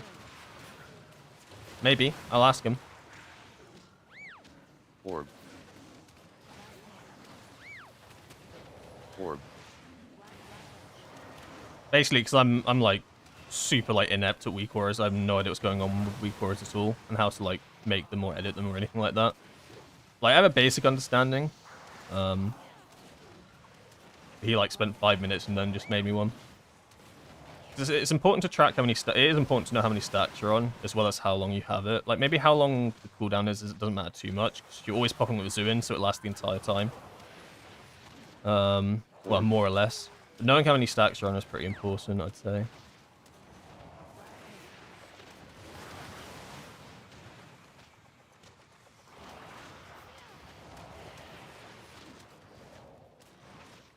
Whirling Dragon Punch is the worst. Well, there were two options there. One was not press it, which is never an option. I need to do damage. But definitely an option. Two was to try roll and lighter than air midway, but I judged it up as if I try and do this, I'm straight off just going to either roll into the other beam or roll off the boat. So I made the executive decision to just live with the consequences of my actions, and I didn't get punished for it. What are you doing here? Hey, Like, poor mage, dude, and almost me. The guy pulls the mob, and then it's just like, nah, not my problem anymore. like, you gotta taunt it at least, no? Like, we can't wait for it to run all the way down to you. Like, I get, like, whole DPS and whatnot, but there've been, like, 20 seconds of it running to you.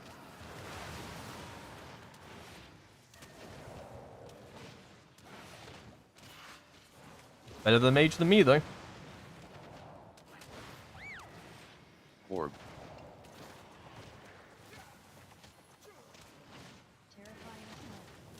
So now he's going to move it to the other side of the map. That's what he did last time. Yeah.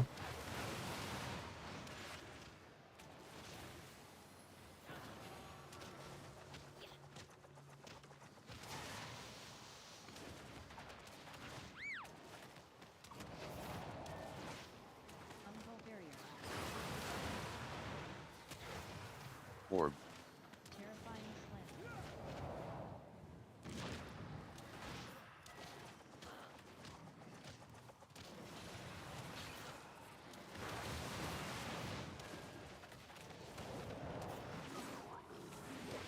Orb.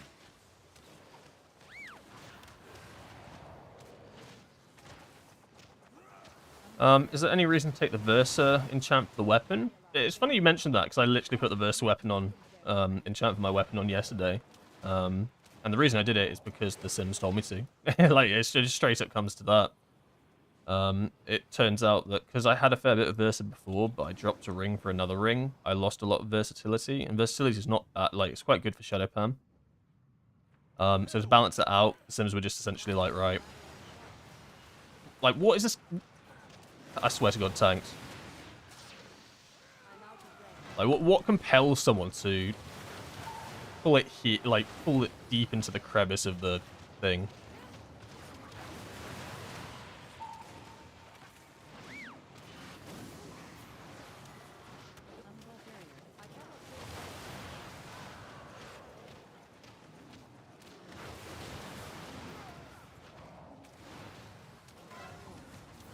Orb.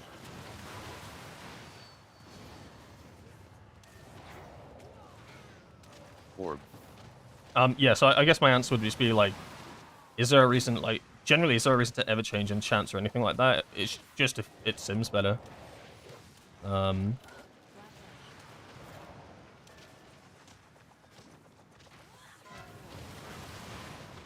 Like, the answer, like, 9 times out of 10, the answer is always just simming, right? Like, there's nothing that we can really know to a degree that, like, a, you know, AI that sims it, like, 40 million times won't know.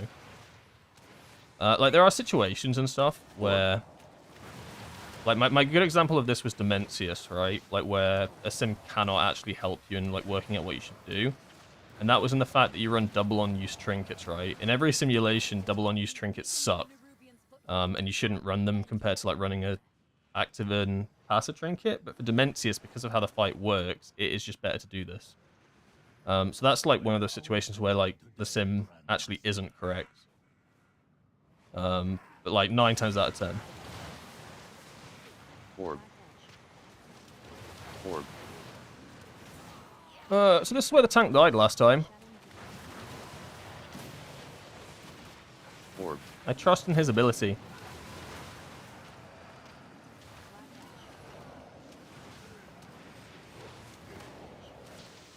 Orb. Rest in peace, mage. You will be missed.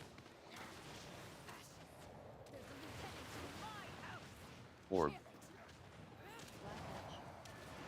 Oh, he's gonna die again. Orb. I'm just watching his health bar. I'm so terrified for him. I'm gonna pop here, even though, like, I'm gonna delay my Zuin for my next Zuin. This needs to die. He's taking too much damage here.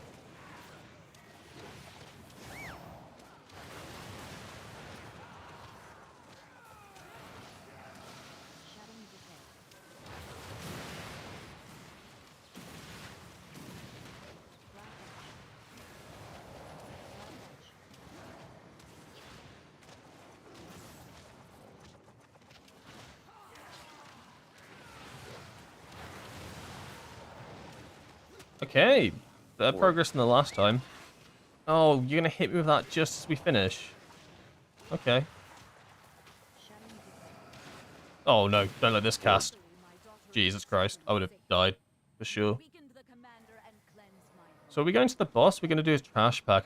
This is another dungeon where there's like so many different routes that I've seen. Okay, we're not going up here, mate. You pranked me. Orb. On this boss, I'm gonna delay Zoon for a bit. Mostly for the ads. The ads like genuinely need to die. It sounds a bit paddy, but Orb. if the ads don't die, bad things happen. So being able to instantly nuke them down is pretty important. So we delay for a bit. I even hold like the 20 stack lightning.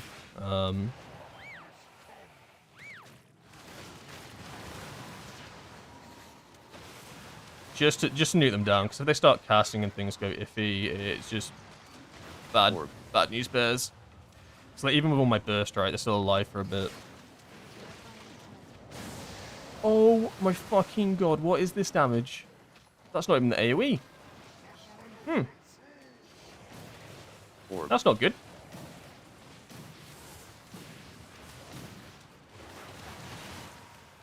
So it'll be one more orb and then the ads will spawn. So we want to try to get 20 stack lightning and storm and fire cooldown so we can do exactly what we just did, just not as powerfully.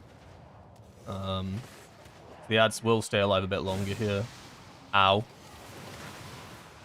Orb.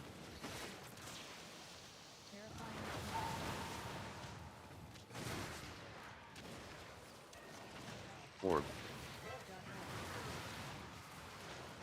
And then the next set, hopefully we can get Zoon and Stormeth on fire, but I just don't think...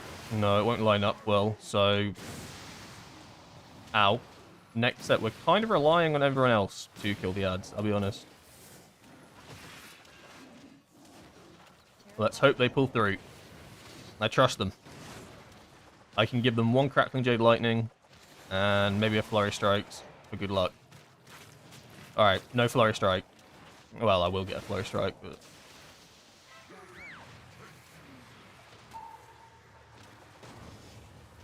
And see...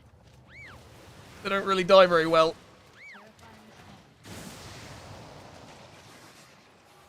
Oh. So it's like the one set just does not line up, and that's the one I cannot, like, nuke for everybody. Orb. But the next set I can nuke, so that's fine. I probably won't even have to. The boss is so low, I don't want to send cooldowns here. It's kind of cringe.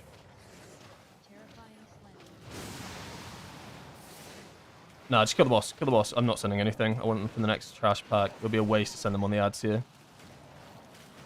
Oh, give him a lightning. Go on. Good luck. Orb.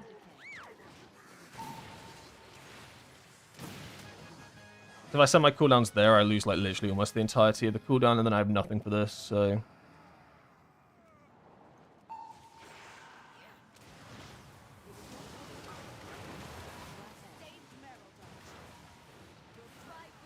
Please don't let me die. I'm in cooldowns. Do we have any CC? Orb. Please, anything. Holy fuck, shit, everything's casting. We're dead.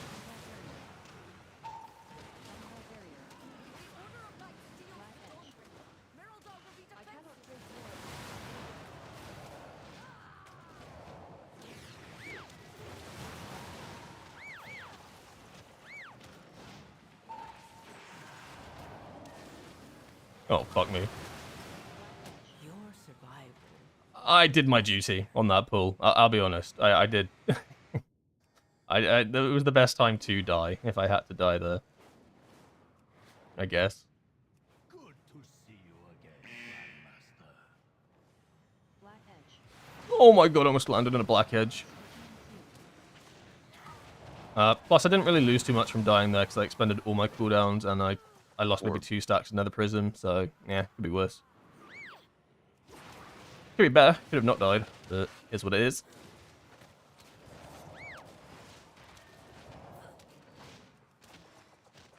Is this still timeable?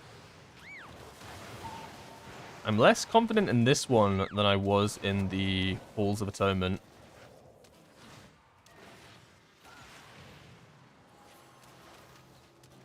Orb.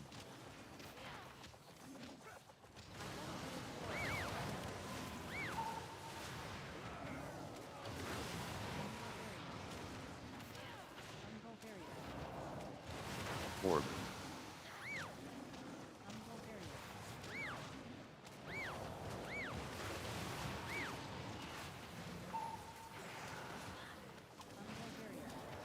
Orb. Orb.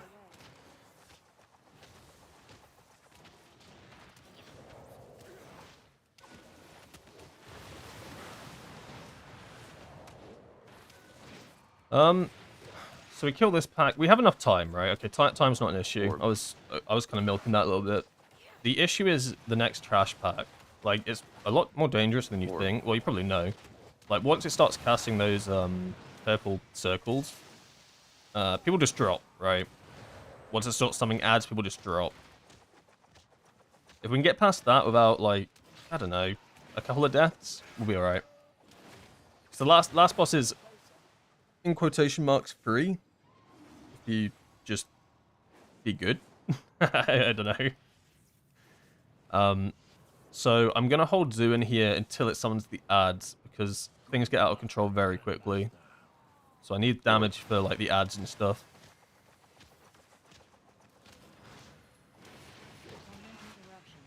Okay, I didn't get focused. Healer got focused. And it only did one? It usually does two. Oh, I bet it hit the DK and you just cheated it off. It's just not fair. Alright, the ads have spawned. The boys are here. They get pulled in. Now we send.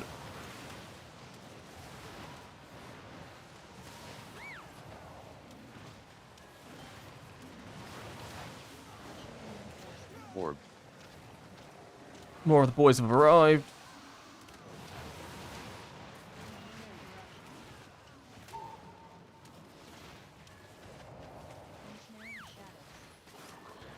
Orb.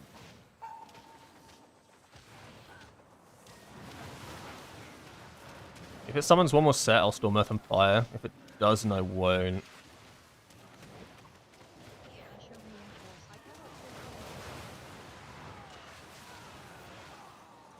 Orb.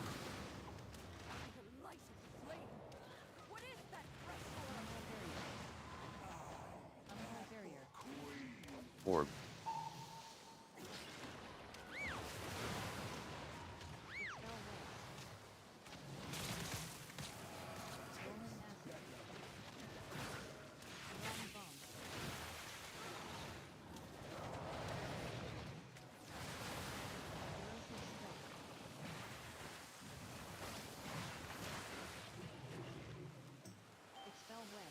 Orb.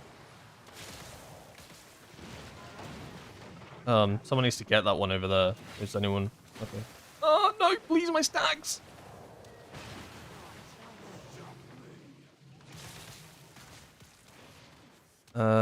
Rolling acid is in a sec. We have webs coming out. AoE. Am I just gonna save Zuin? It's kinda cringe.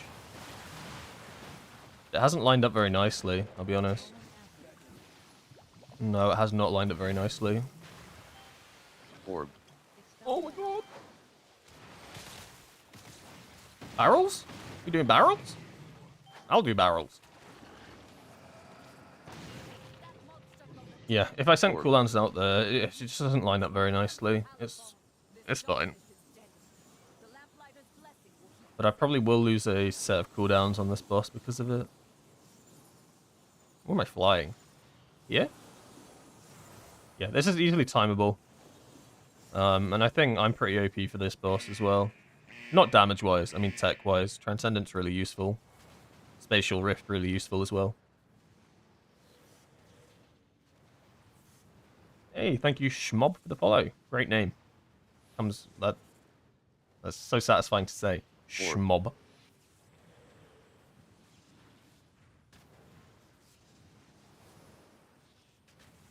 Orb.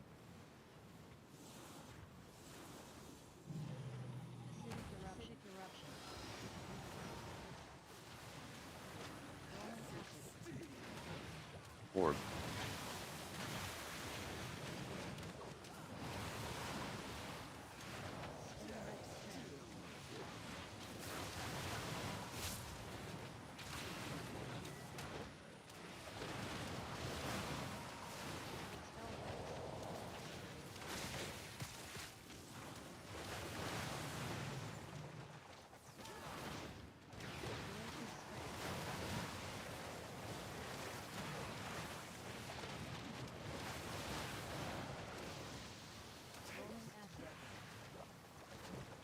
Orb.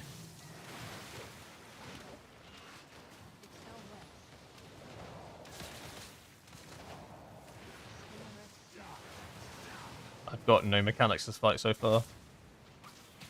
I kind of wish I did get some because I've got like I can deal with them really really easily.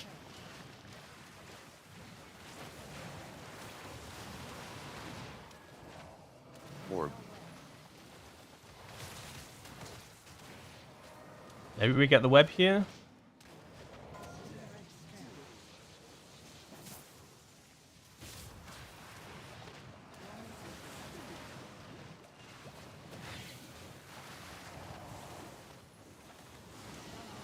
Schmob, thank you for the subscription. I appreciate that. Thank you so much. That's really kind of you. Thank you. Schmob.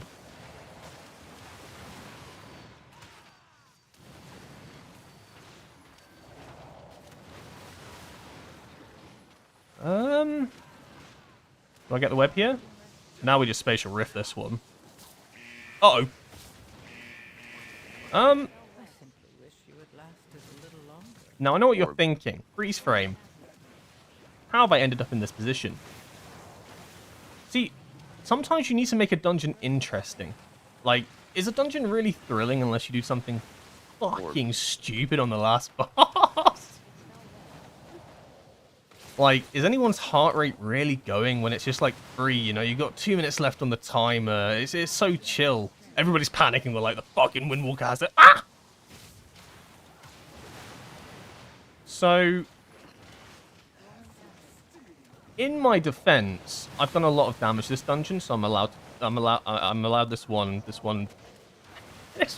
very bad play. That was extremely criminal, though. The fact I was the only person that died there is an insane result. I thought it was white. I thought I tanked the dungeon. Orb. That's insane. I'm so sorry.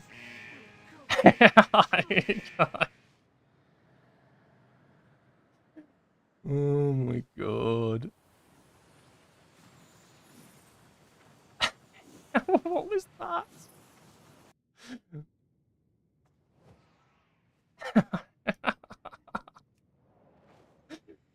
Oh, that's so funny.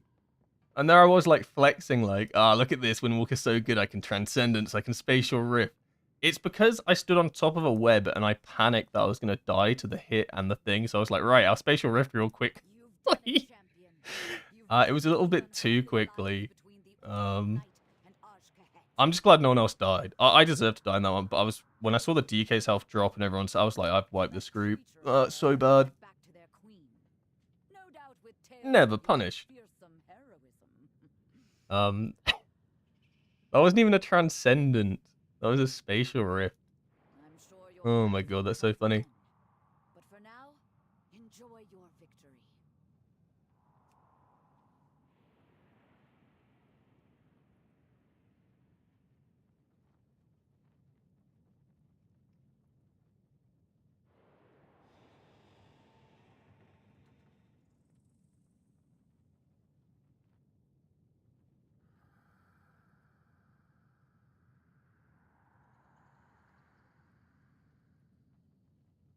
I've done transcendence off the map on Soulbinder when I had orbs. That scared a few healers. Oh, I never thought about doing that. What, so you have the orbs, and because you have to get out with it, right? Like, unless you're breaking, or you get out, so you jump off the map, so they spawn there, and then you just transcendence back. That's a very sketchy way of doing that. I like it, though. Like, the there's not a lot of tiers where I'd say Transcendence is actually quite useful. There's quite a lot of instances where you get really good use out of Transcendence this tier. Like Dimensius was insane for Transcendence. I mean, you can see how many Transcendence notes that I have here. Like, all P1. I should have done it more in P3. But, like, I utilize Transcendence so much on this boss. You can actually use it a lot in Mythic on Plexus Sentinel. Not for really skipping the knockback, because you just don't really have to. But, like, on early prog, I found Transcendence was really good to double soak. Like, you can just, like, get knocked and light them air back in, but it can be, like, a little bit... It's a lot easier to just Transcendence and put it back. It was really good. It was useful on Fractilis. Like, if you ever got the break or something, you got knocked back with the break, but you needed to get back into your position, because you have assigned positions, right, for this big AoE circle. Transcendence was great to do that. Like, instantly. Saladar was really... Did I use Transcendence much on Saladar? I did initially in prog. I used Transcendence a lot. With dealing with mechanics. But then I realized that it's just safer to run. But there was a lot of Transcendence usage on early prog.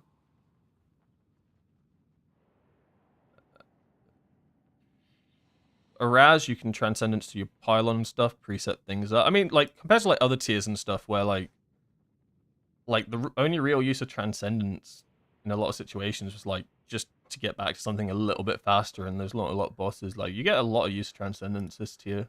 But Dimensius is the big one. Like, Transcendence saved my life so many times.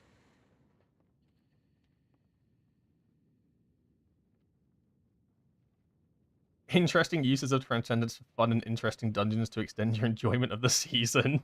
It's a very specific video.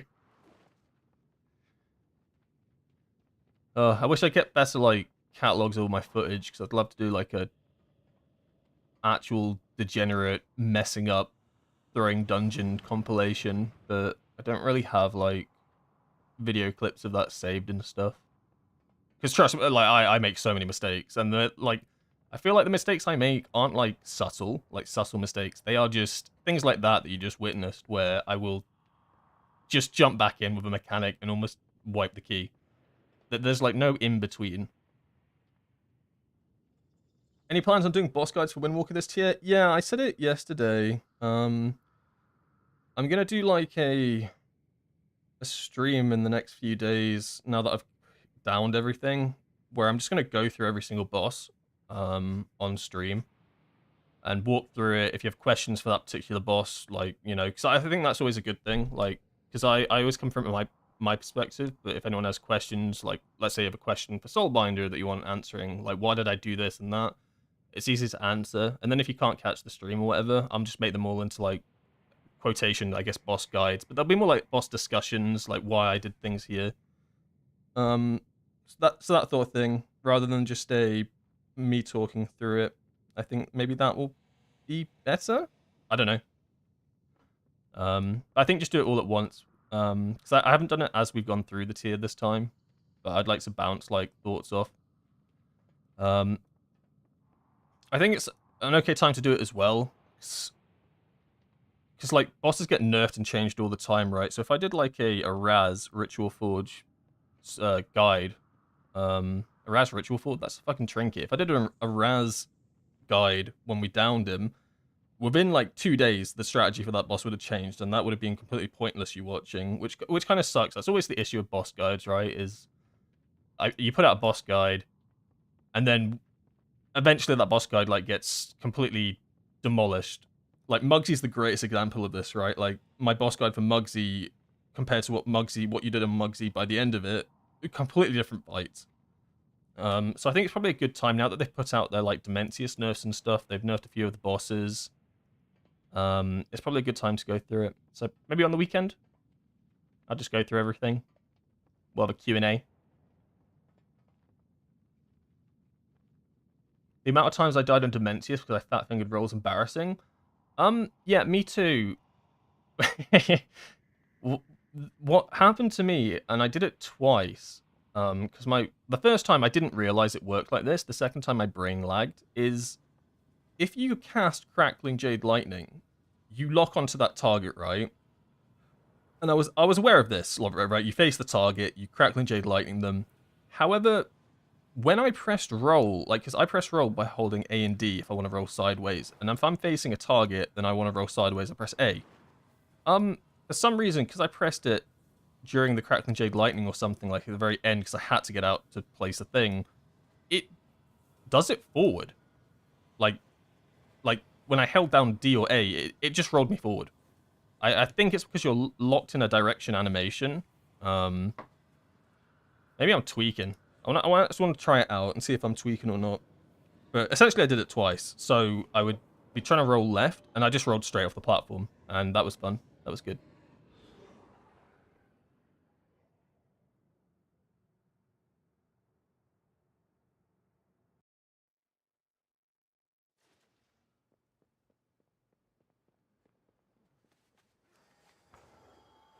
Any tips on how to avoid missing with Flurry Strikes in M+? Feel like my DPS is randomized from pull to pull when I have to strafe to dodge mechanics. I mean, other than trying to not expend Flurry Strikes when you are dodging, I guess it's like the only real thing. But like generally it's something I don't even really think about.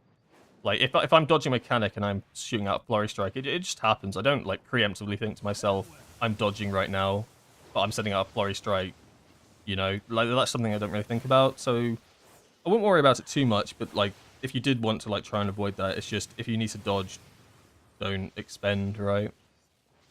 But it's not something I actively think about.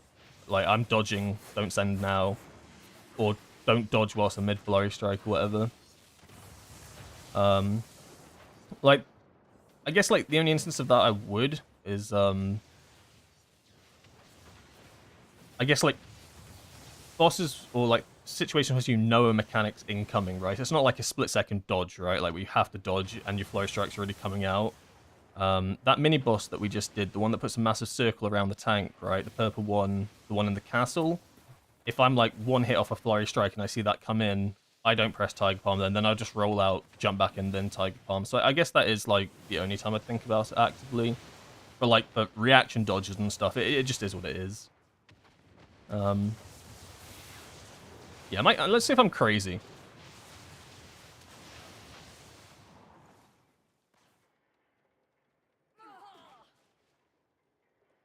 No, I need more testing. I don't think that's fair. It didn't work how I wanted it to. More testing's needed. Orb. I'm starting to think that I just rolled straight off the edge and didn't press A.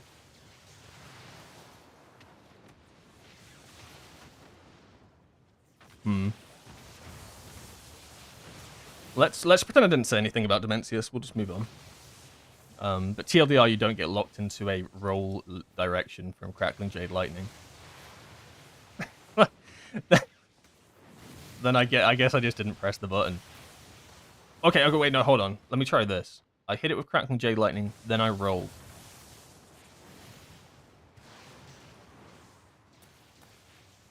Alright, okay, Orb. let's just move on.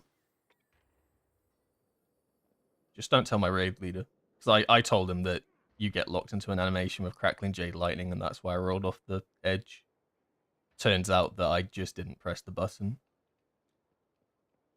Let's keep that between us. We'll keep that one between us, because that's fucking... I mean, I've already embarrassed myself. I mean, I embarrass myself in front of you guys all the time. I don't really care. But let's not... Yeah, we don't tell the raid leader. I've already spun a web about how that happened. Is it your own weak horror pack for dungeons? No, I'm not that creative. I use a weak horror pack. It's by causes, I think. So it's the War Within Dungeons weak horror pack. Like if you, I'll put the link in. But it's to do with causes. So like you have to get this weak horror, but then you also have to get a weak horror called causes. But it's all explained on the weak horror page itself. It's for anchors, basically. Essentially, these are the anchors for it. Let me paste it.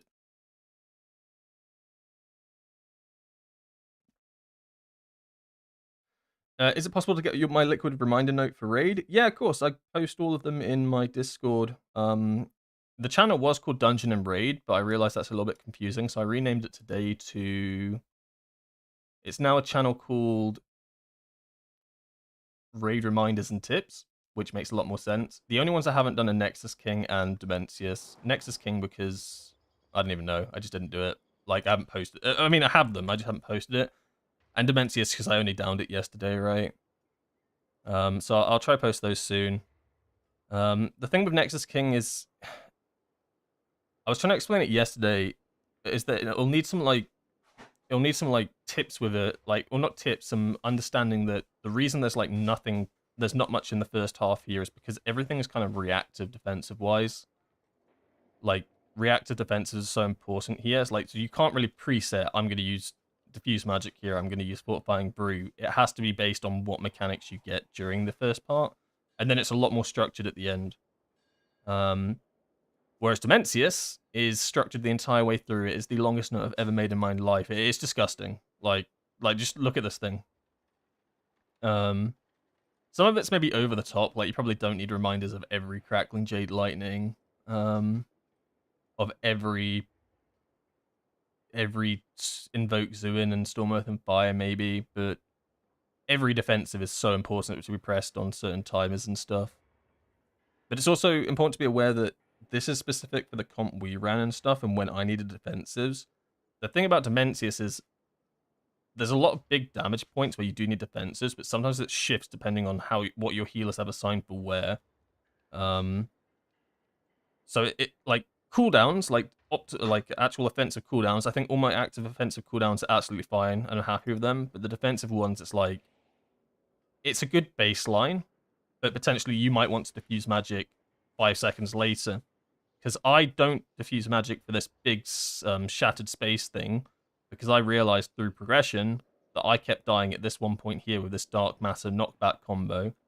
So, and the healers had us covered over here, so it made more sense to move it here. But maybe your healers are able to cover you here instead, you know, but you need something over here because they've used all their cooldowns on this one, right? Like, so it is a bit tougher. Outside of that, like P2, when you're like flying and stuff, this is all pretty locked in. Like, you can pop all 3 defensives on both platforms at very specific times that keep you alive for the entire thing. We're very, like, our defensives are really rough in P1. I felt like I felt so squishy. In P2, felt so safe. In P3, I felt safe when it came to defensives, I suppose, because you have one for each time you need one.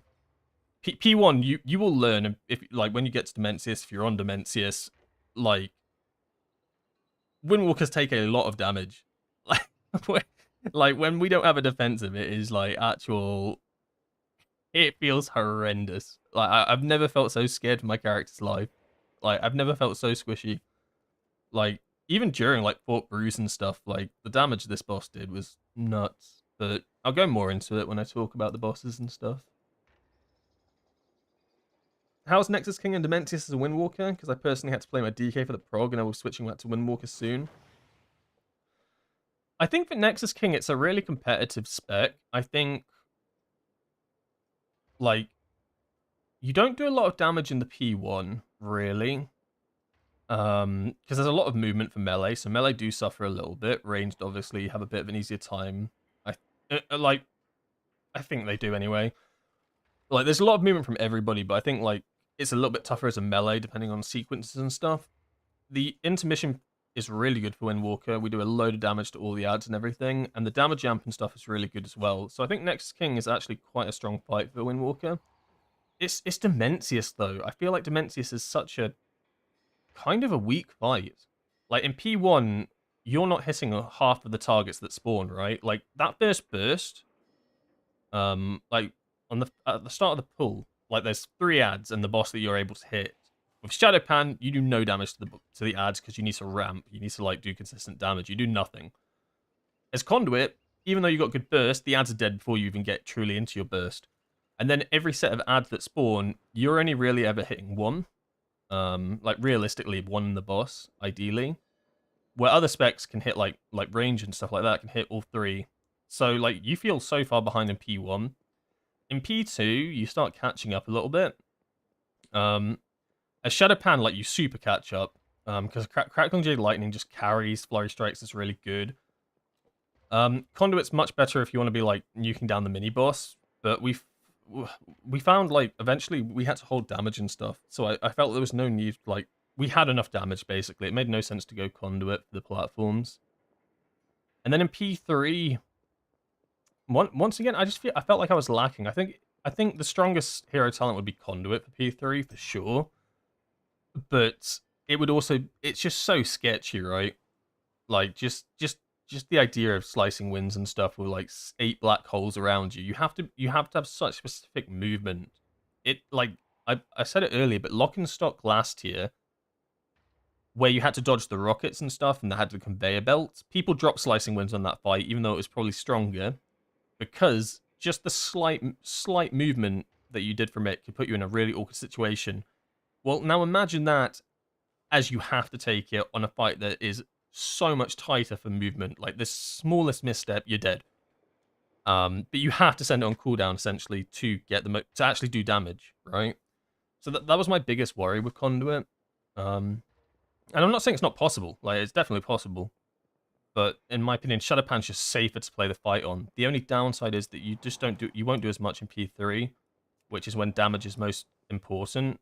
But would I rather play the safer one that's going to do damage and less likely to kill itself than the one that probably does more damage but has a higher chance to either die to it or just cock up your rotation and stuff because you have to hold it for specific moments and stuff. You know what I mean? So it's a tough one. Like, I've never felt like playing Slicing Winds, I've never had that thought of, I hate the fact that I have to move with it, like it's causing me grief or difficulty.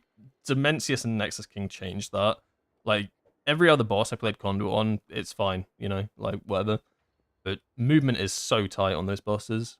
So it's a tough one. I think eventually I think Conduit will be better when the fight gets shorter in P3, because the tightness of it really comes near the end, like middle to end, when there's like barely any room.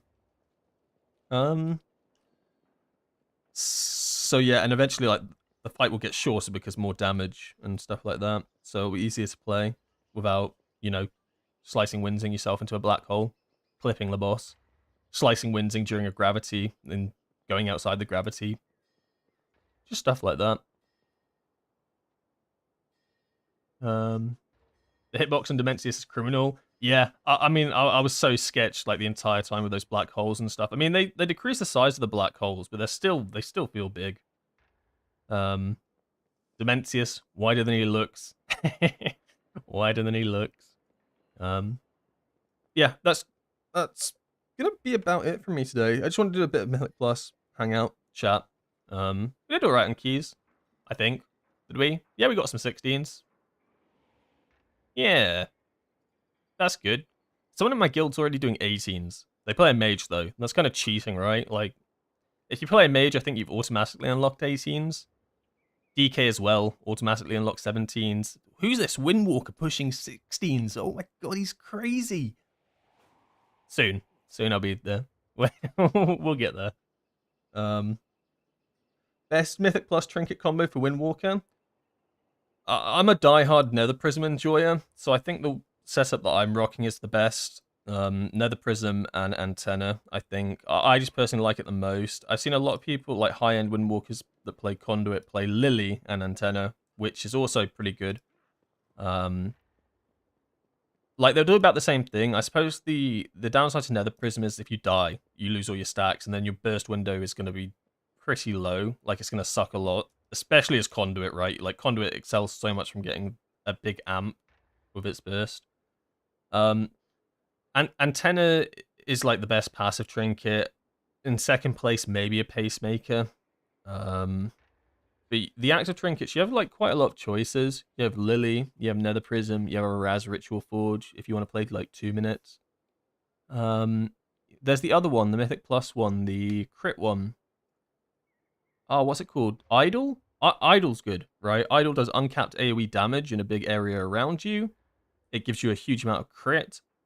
It is a channel, so you can't macro it, but it's really strong, right? Like, uncapped AoE on a massive pull, your trinket's going to do massive damage, and it buffs you as well.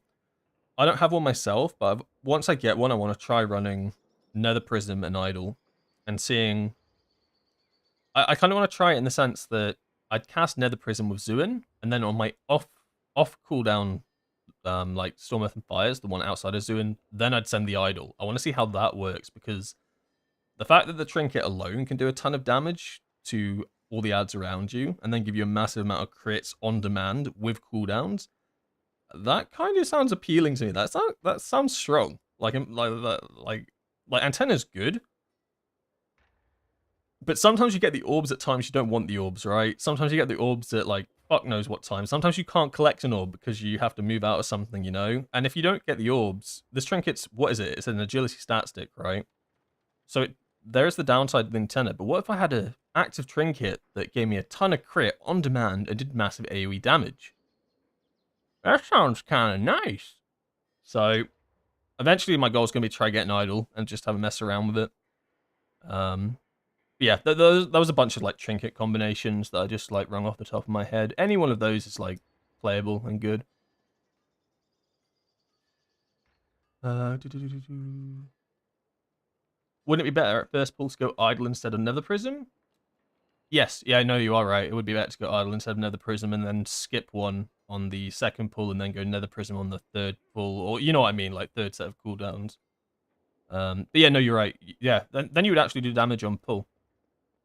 Good point, good point. What about Screams of the Forgotten Sky? Screams, so in terms of like single target, Screams is good, but there's a lot of these trinkets that are like, the issue with us at the moment is there's a lot of really good single target trinkets. You have Screams, you have Sigil, you have Ticking Sack, you have Antenna, you have Pacemaker, which is also a good single target. But these are like very single target specific trinkets that do not work very well in AoE. The AoE, our passive trinket list is actually pretty bad. Like Antenna is ahead by a mile, Pacemaker's below it, it's not even close. And then below that, you have the bloody Anubaraj crystal thing, and that sucks, right? Like, so we have some really, really good single target choices, but for M+, the passive trinket list is actually quite bad, and that's why I'm thinking about running this double active and seeing if it works, because our active trinkets are pretty strong this tier. But I just don't know how punishing that would be. But it's definitely something I'm thinking of, because I love Antenna, but I feel like if you don't get orbs when you want them, or you can't pick them up for whatever reason, this trinket's kind of useless. We'll have to see if it plays trinket first. That's always step one. Yeah, Empower and Crystal Anube Kaj. That's it. Also, thank you for the Prime Rascal. I've done this thing where I tabbed out again, so I haven't heard any of the notifications past half an hour. Sorry. Sorry about that.